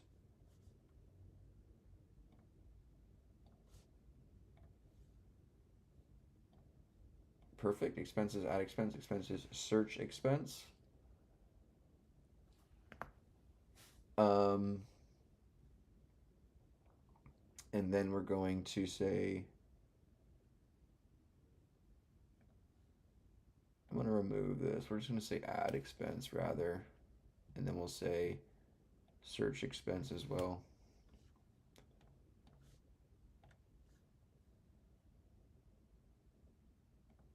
Add expense, search expense. Perfect. And then we'll go back to the inventory and we'll remove that inventory.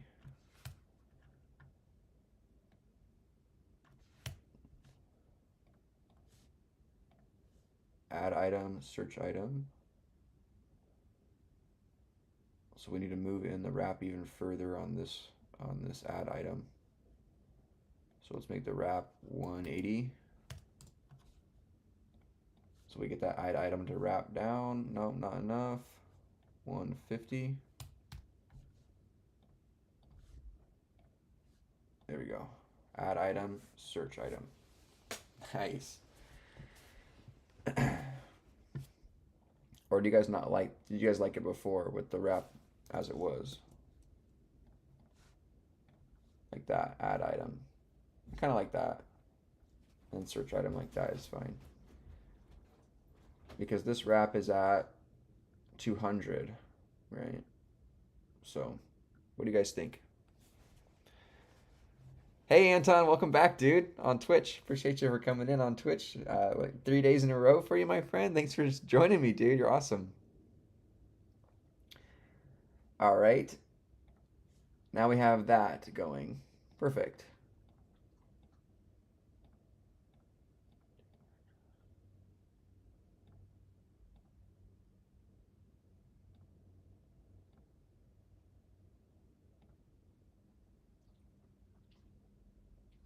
Nice.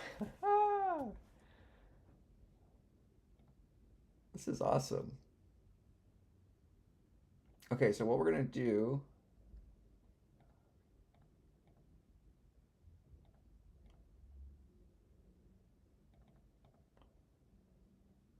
is we need to allow, if we add an expense, we need a category, a method. Okay, so what we're gonna have to do is we're gonna do this. We're gonna add in another label below cost, set this to row 6, row 6. The entry is now going to become a combo box, right? And then we're going to put headings here.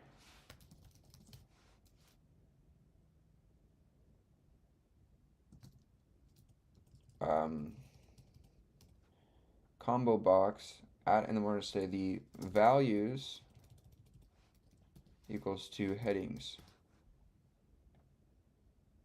So then if we go up here to the add item frame, we're going to add in a row configure on 6, give it a weight of 1 as well.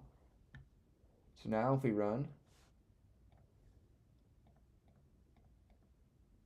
we have a combo box there with all of the associated categories. So actually, no, we don't want to do that. We want to do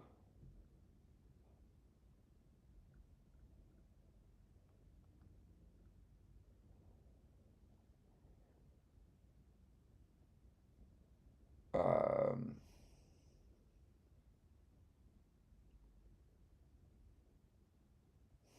where was I? Expenses tab. So in the search expense, we're going to do options. We don't need that. We're going to say headings for options here. And then above, in the add expense, this needs to be on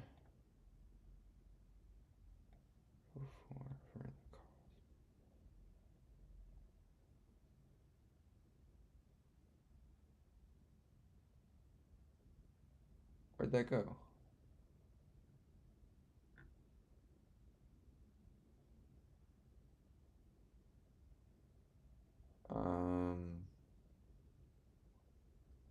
Where did it come?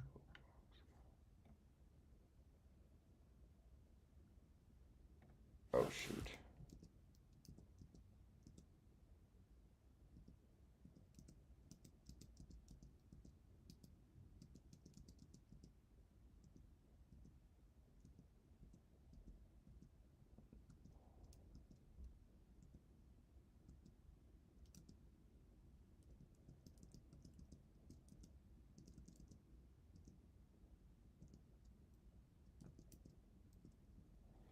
There we go. Expenses tab, my bad.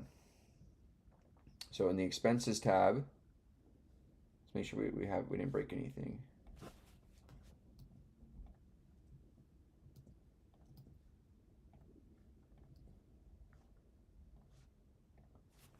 Okay, add item, date, description, size, cost, add, date, description. Right, so then what we'll do is we'll exit out of this, go into the inventory tab. Here, we'll go down here and put that headings back in for options.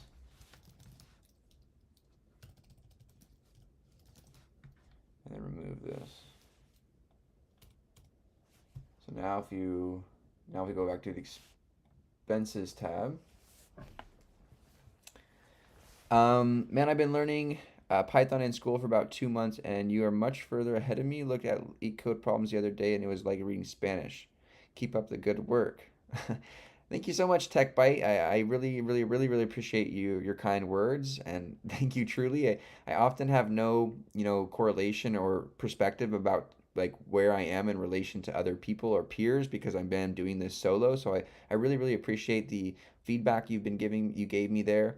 But I really, if I could suggest something to you, to try to not compare It really just does nothing, beneficial to yourself. Now, I think you can compare if you have goals to achieve and would like to reach a certain goal, the comparisons are good. But if you're comparing just to say like one is better than the other, or to put yourself down then try to avoid that, especially when you're in your own learning. But nonetheless, I really, really appreciate your kind words. And it's okay. You've only been doing 2 months. I've only been doing, six or about 7, 8. And in my first 2 months, I really didn't know anything. I really, really struggled. I'm going to be honest. I'm really trying to be honest and give you guys a genuine, perspective about what this was like at the start of this. I really, really struggled understanding what functions were. I really, really struggled understanding what input parameters were, what inputs to functions were.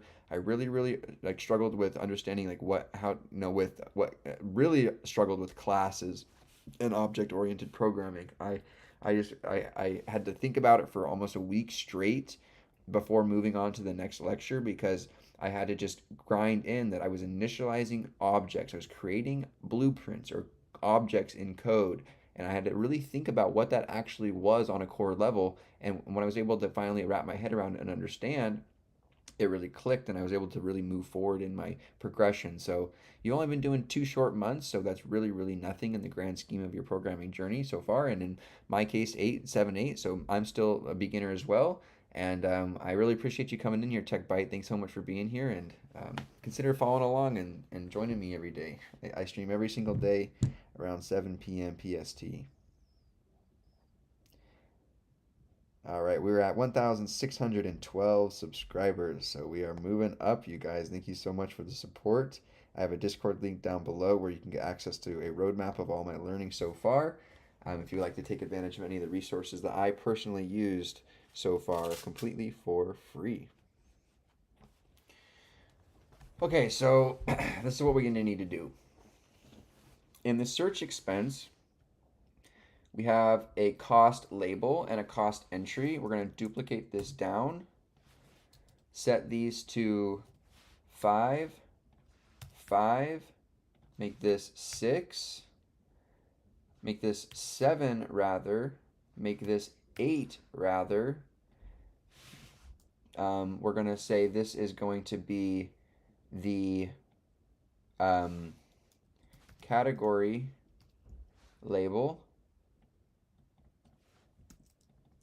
This is going to be the category entry, right? This is the category, and this is going to be a ttk.combo box onto the frame with the values of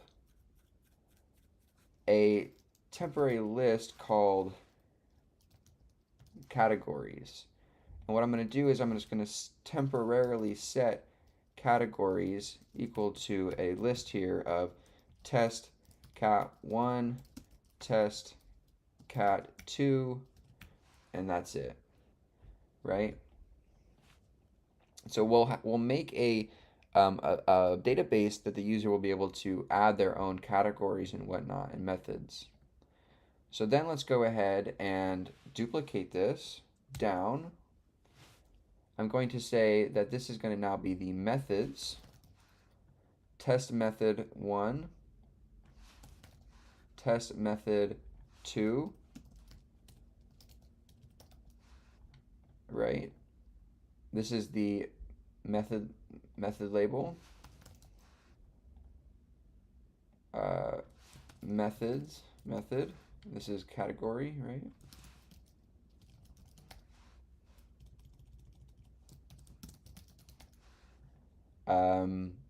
We are then going to add this here. We're going to make this go row 6,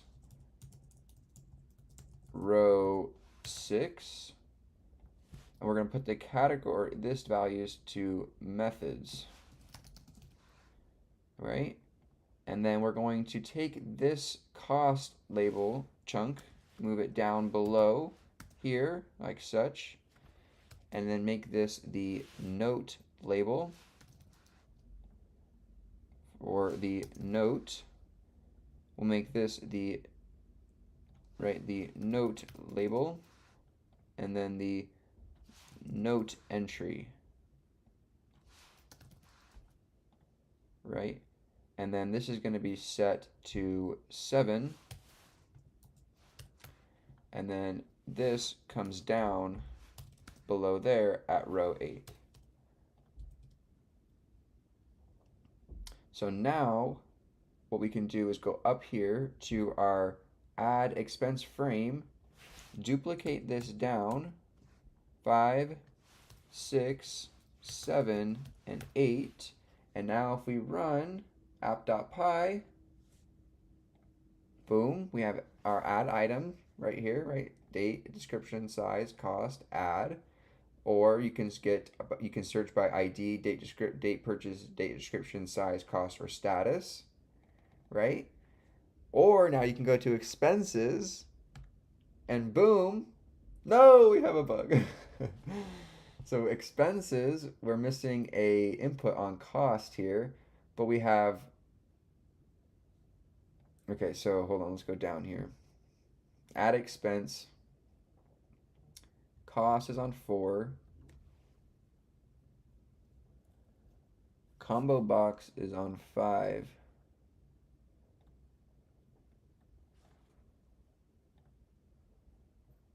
So this is going to be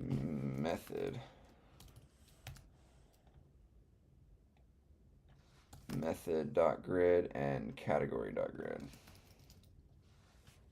Hey, Zakzod, appreciate you for joining me.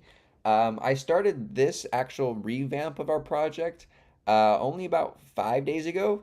Been working on it for about 5 days, on and off, about an hour and a half or two a day. But I have a current 1.0 version, the Small Business Manager here, that we wrote using terminal prompting and stuff. So I have a current, like, not fully working, but pretty like 98% working version here that I use terminal-based menu prompting that I created to handle all of these add items. So this was a lot of work. This was almost 2 months, over 2,000 lines of code of menus and stuff here. But now in 5 short days, we've been able to level up our game here, and we've learned to Kinter somewhat, and we've been able to now create this GUI, which is really awesome. Leave a like on the stream for that. All right. Let me go ahead and just check where my lady's at.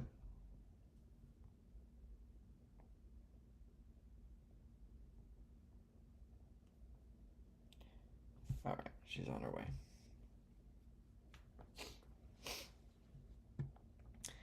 All right, so now, okay, so we have,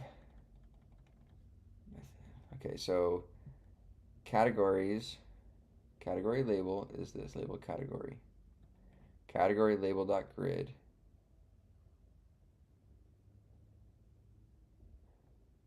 Method label. Method label.grid. There we go. Boom. So now expenses. There we go. So now what we need to do is apply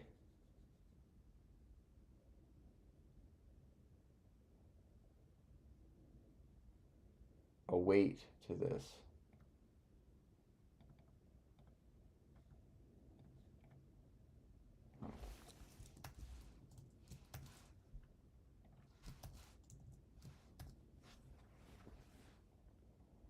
Right?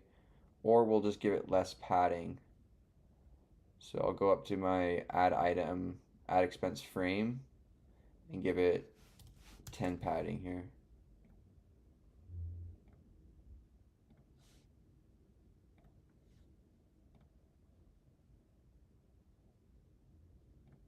Almost.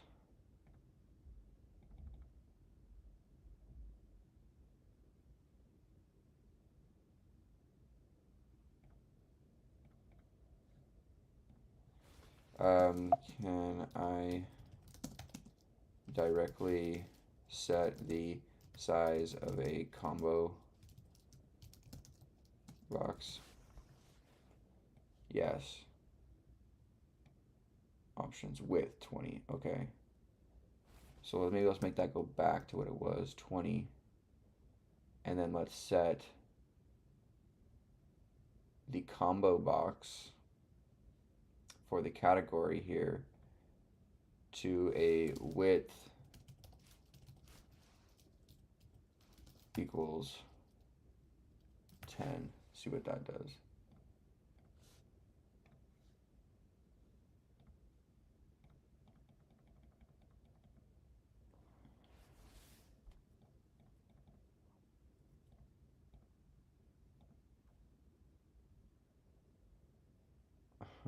And so if I do it for the same, if I do it for the method,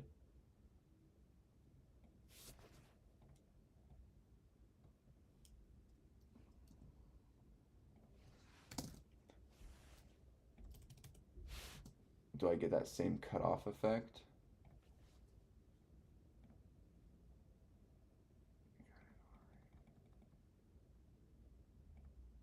So it's still in that space.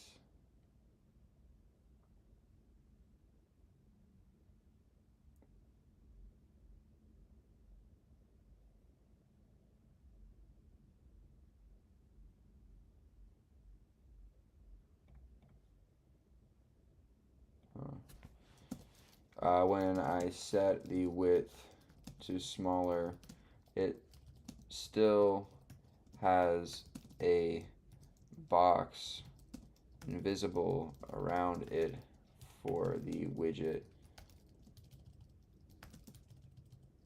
default space.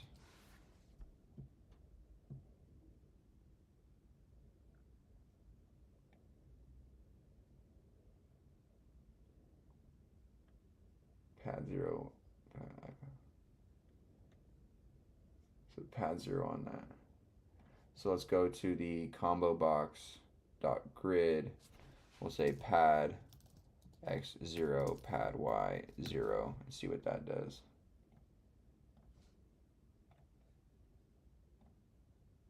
So it's still blocked because I think that's the cell,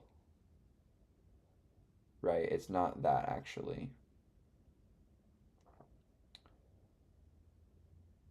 So let's set the category, which is in row combo box dot grid, column span 2. Oh no, not for the method. Oh.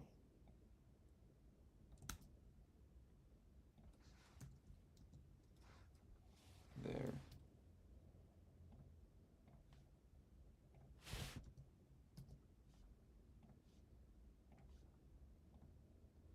Category method.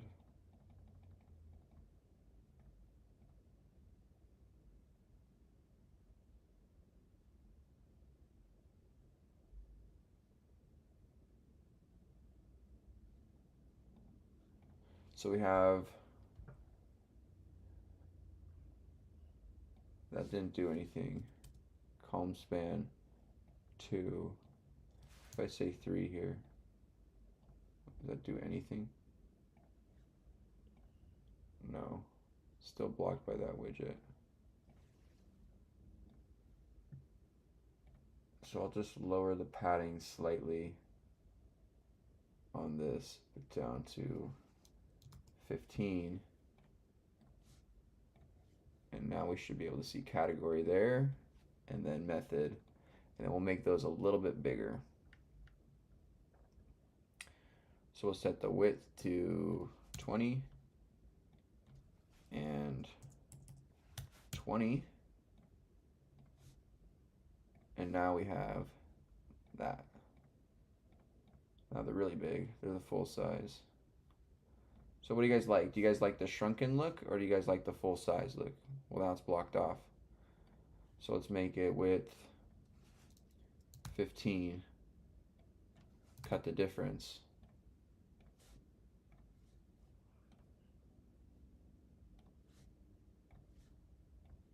There we go. So it's a little bit smaller now. Right? which is fine.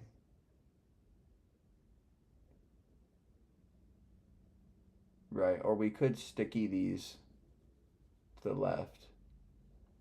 Right, so maybe let's try that. Let's go category label. We're gonna call sticky here on the grid. Sorry. Quote west. So this should stick the label to the left side.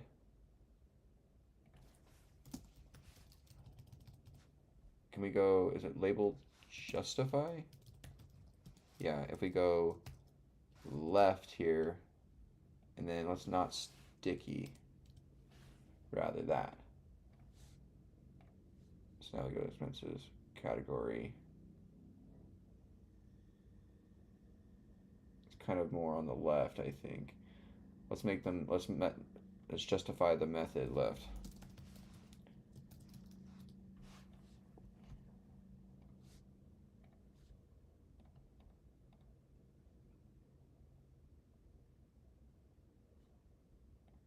So then let's say,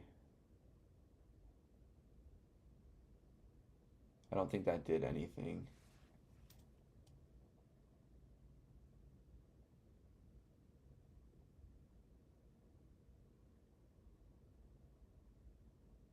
Let's go, I guess we'll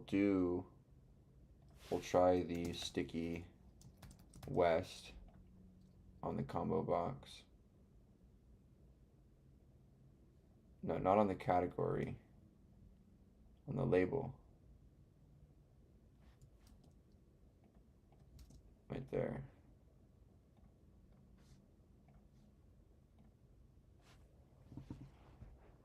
No, I don't think that did anything. So what we'll do is we'll just say, that's fine, get rid of this. And we'll set this width to like 17, just to get it as far out as we can without bleeding into the word. That's fine.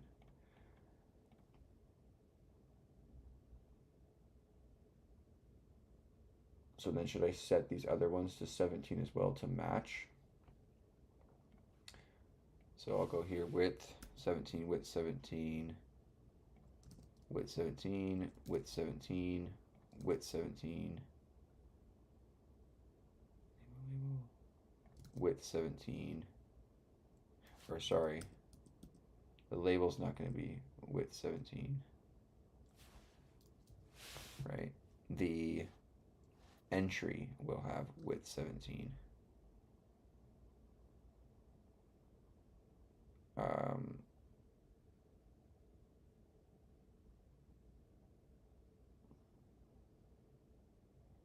Entry, combo box, entry, entry, entry. Okay, so now we go here.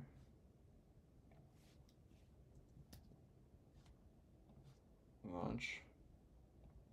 Now all those are the same size. This has some padding though.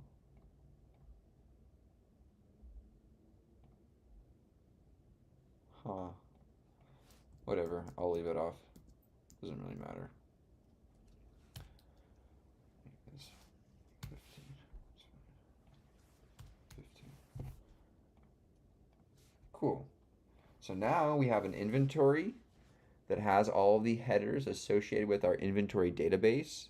And now we have an expenses that has all the same headers for the expenses database. And we have an add expense here, date, description, cost, category, method, and note. Add expense from that, right?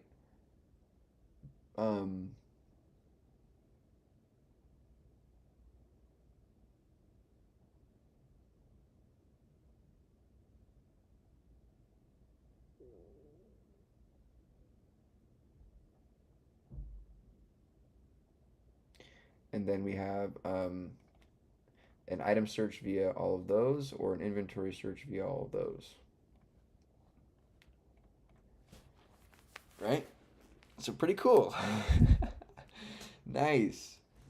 So our next goal will be to populate transactions,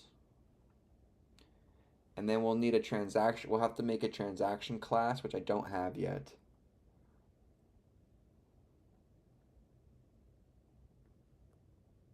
If you guys are here, leave a like on the stream. Appreciate you guys for joining me. Right. So then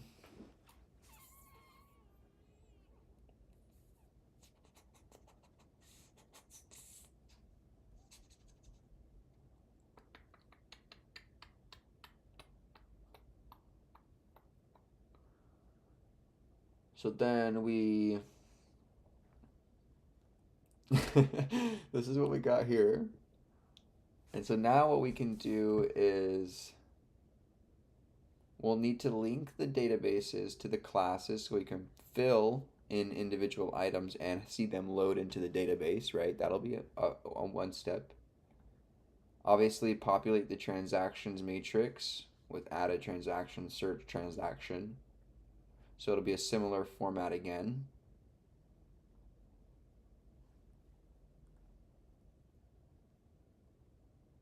So transactions is transact for sale or transact sale.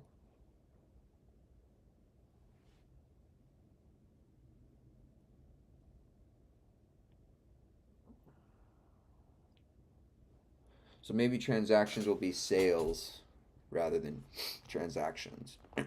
Like, 'cause it'll be for tracking sales.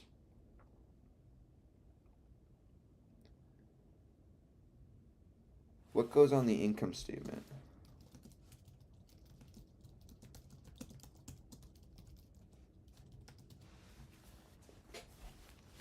Called the profit loss statement, shows a business profitability over a period. Revenue, total sales produced, income, cost of goods sold, gross profit, operating expenses.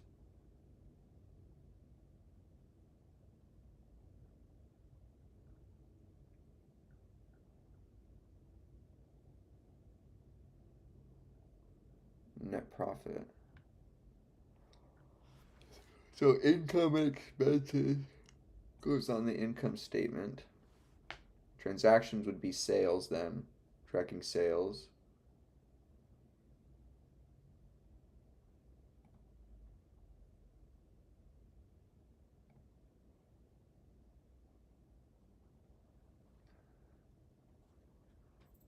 Right.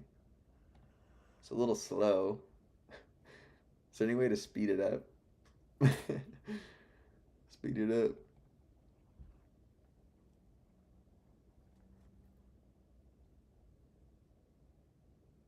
So then we'll make a similar format for transactions where you'll have two sections here. You'll have a search via the transaction, and then you'll have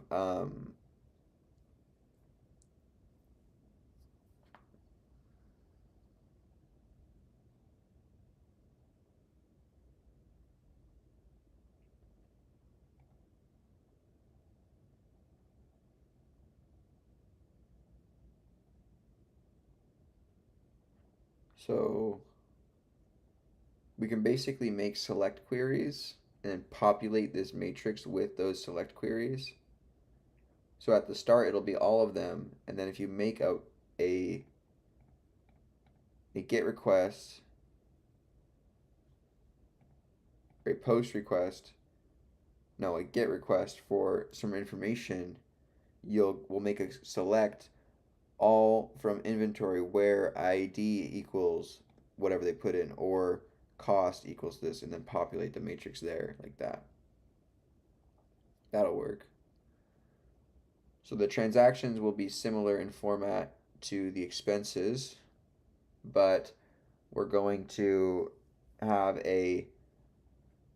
this section will be broken up into two. We'll have three frames here. We'll have a search frame. We'll have a convert to for sale, and then convert sold, right?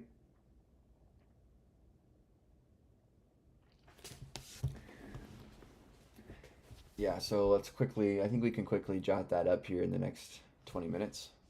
So, um,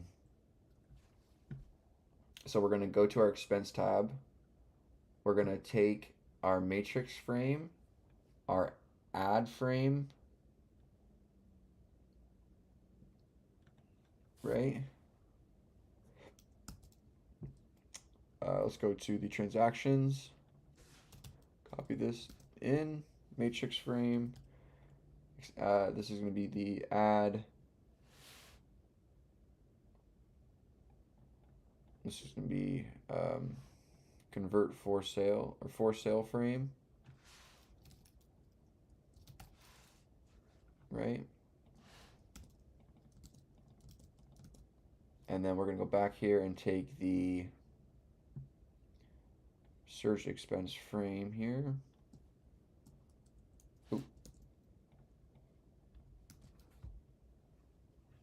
Right, and then we'll make that go there.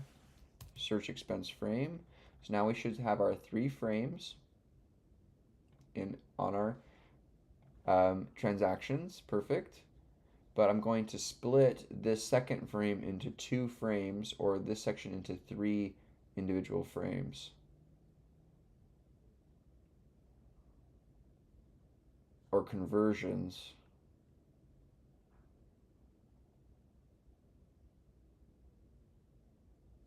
Right? So we'll have 3 separate frames rather than 2. So what we'll do is we'll add in another frame here. This will be called the sold frame.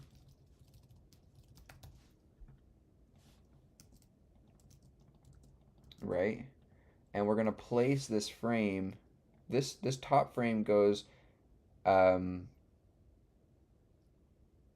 the top, right, at 860 y0.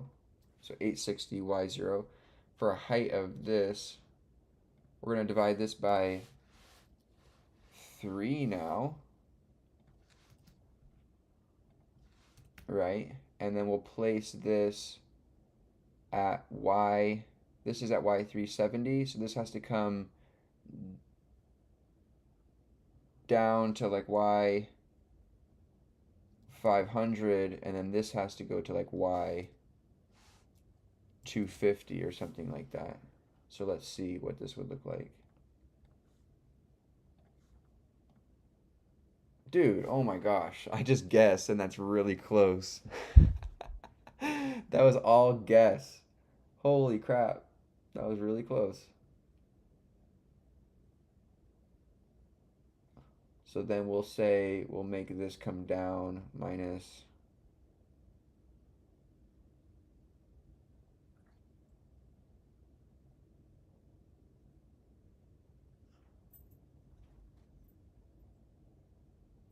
this has to come 250, 500.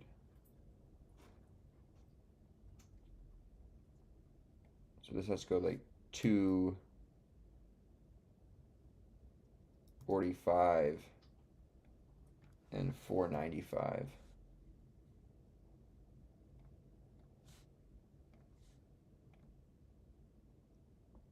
Pretty close.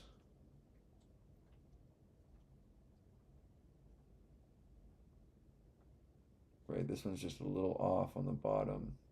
So it has a little bit more of a gap here. Why?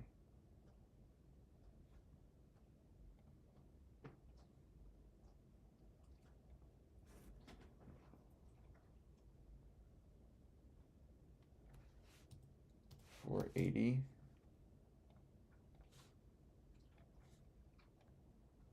Too far. $485.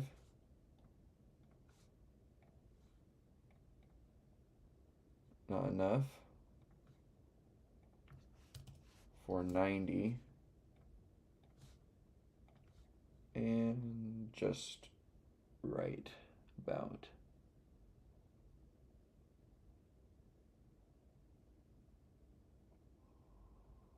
So this has a height. So it's not exactly perfect, right? Because our matrix has a width height of 730. And then we're giving it a -5 just for some padding on those lines.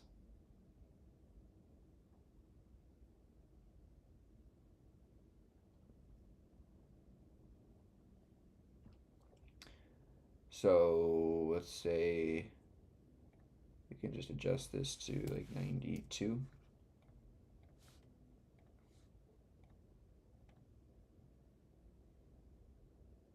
That looks pretty dang good to me.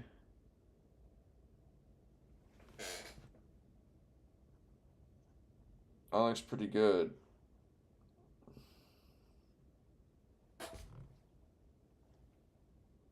That looks pretty good. Maybe 91.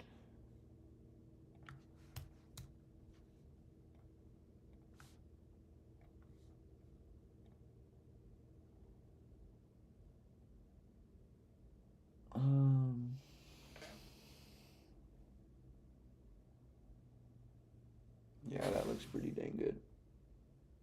It's definitely off by 1 pixel though. It's 92 for sure. If I do 93, it's probably gonna be one too far. Yeah, it's 1 2 pixel too far. I can see it. 92 is the exact lineup.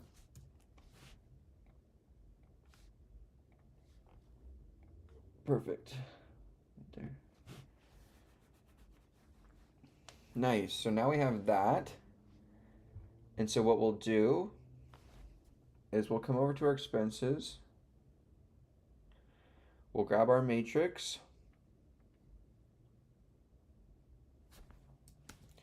Come over to transactions. Throw the matrix on in. We need to go here, go to dbcon and import SQLite 3 like such. And then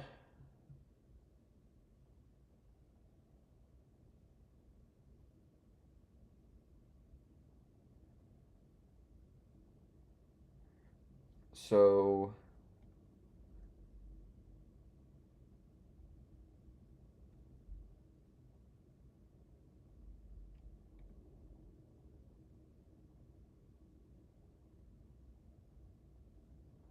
a transaction is going to have a date, an ID,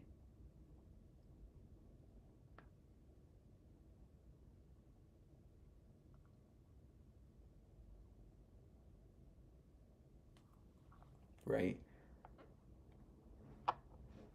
So we don't have the proper headings in there yet. So if I run this, see we're getting that matrix in there now. But we just need we need to create the proper headings, not from expenses but from transactions. So transactions is going to have an ID, a date, a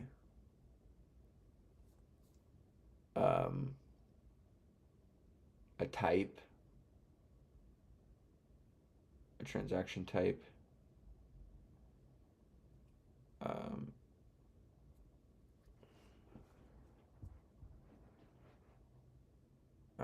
and then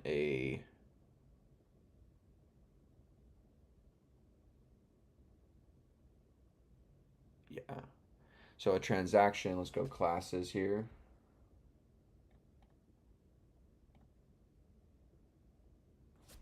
Transaction class dot py class transaction def init takes in self. We're gonna have a date or an ID, a date, a transaction type, and a date, ID, date, transaction type,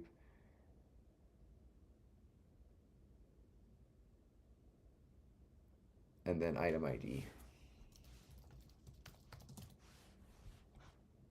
right? So now we're going to start linking together these databases. So the item ID is going to be the ID of the item, and that's how we'll join these together. That's where they will interact, is on the item ID. So what else do you need here, though? Do you need anything else? What do you guys think for a transaction? Do we need anything besides a date, an ID, unique identifier? The transaction type will be for sale or sold. Um,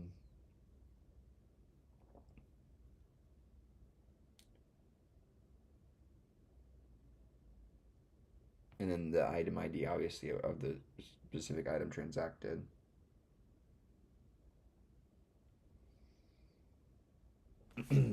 Right?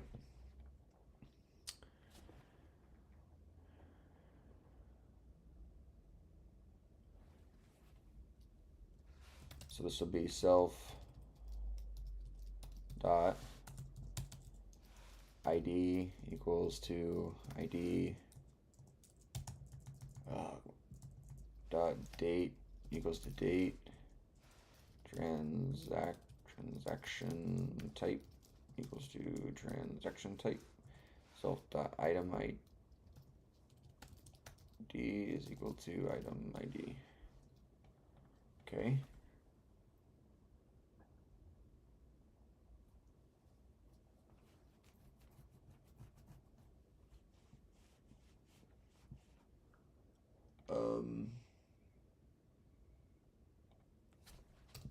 If transaction type not in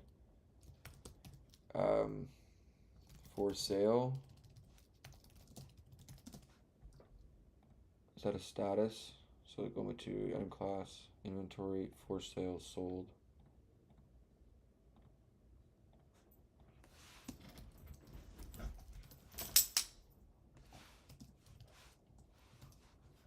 Hold on, is my lady here? I don't think so. 14 minutes away, almost here. And then sold transaction.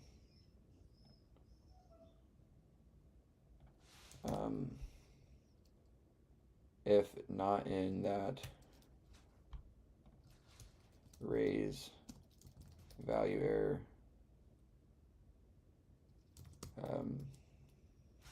quote, transaction error,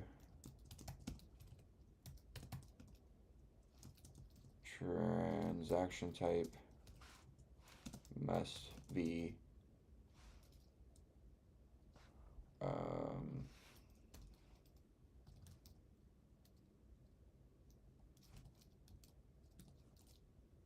types.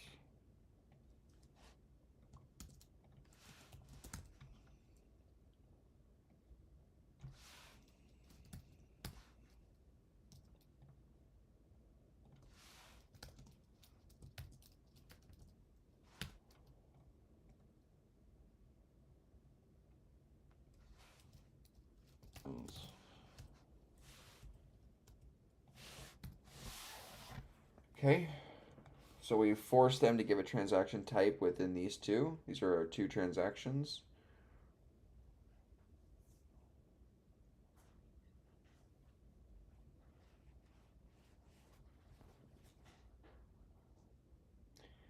All right, and so that's our class here for transactions. So let me run to my database. I'm going to comment this out. I'm going to paste it down and say transactions table.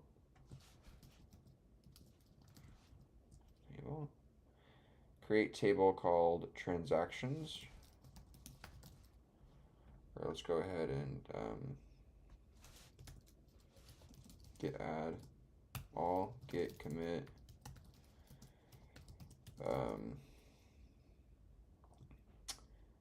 added, started,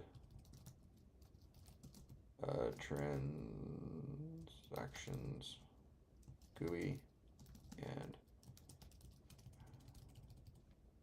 created transactions class.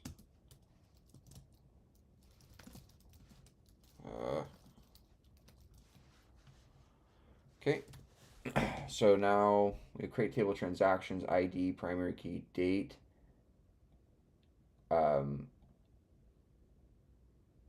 transaction type, and item ID. Transaction type,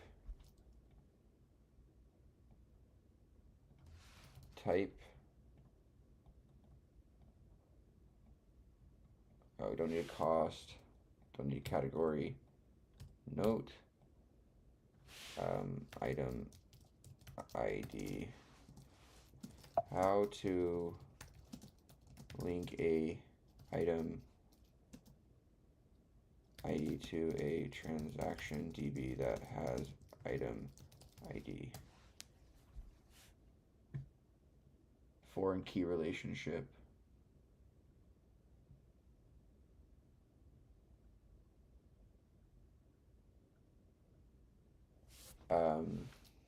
Item ID is just ID, and in transactions there is an ID for the transaction, and it links to the item ID via item ID. Got it. So the transaction table has its own unique transaction ID, which is a primary key to the items table through the item ID. Here's how you can do it. Foreign key, item references, items, ID, cascade.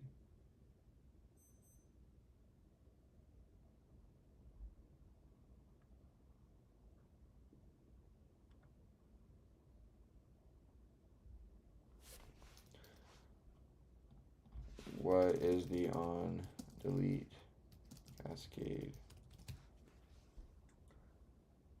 The on delete cascade clause means that when you record, it's deleted all records of the child table transaction. Automatically be deleted.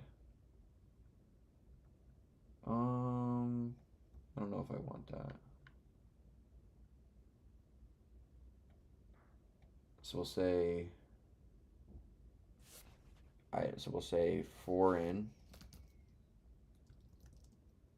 key item ID references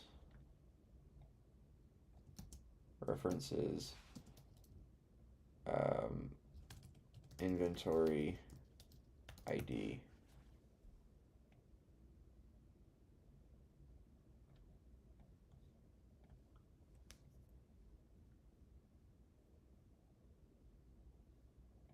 So now if we undo this and we run that, unknown column, item ID, and foreign key definition.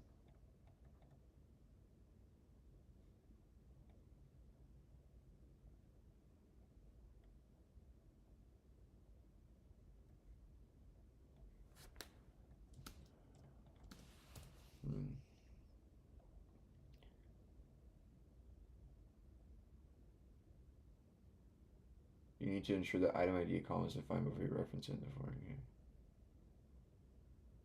Oh, okay, so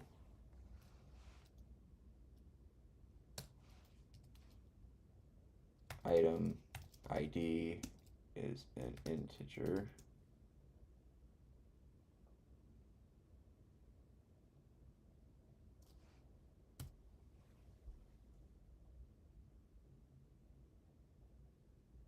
So the item is inventory item.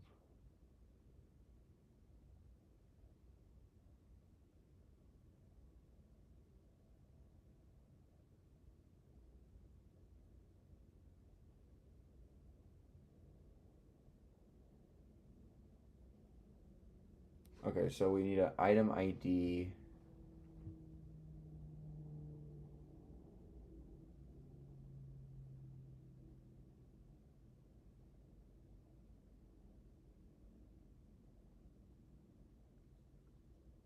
So a transaction class, you can have a for sale transaction or sold transaction.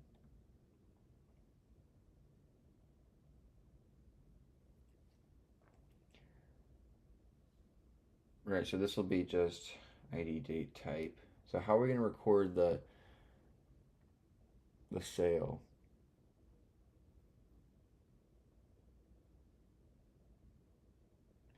So type, so ID, date, type, item ID. We'll say here is going to be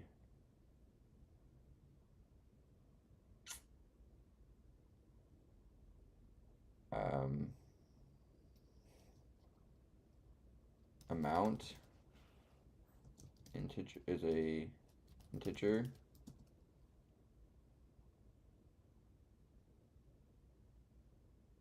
You made a sale.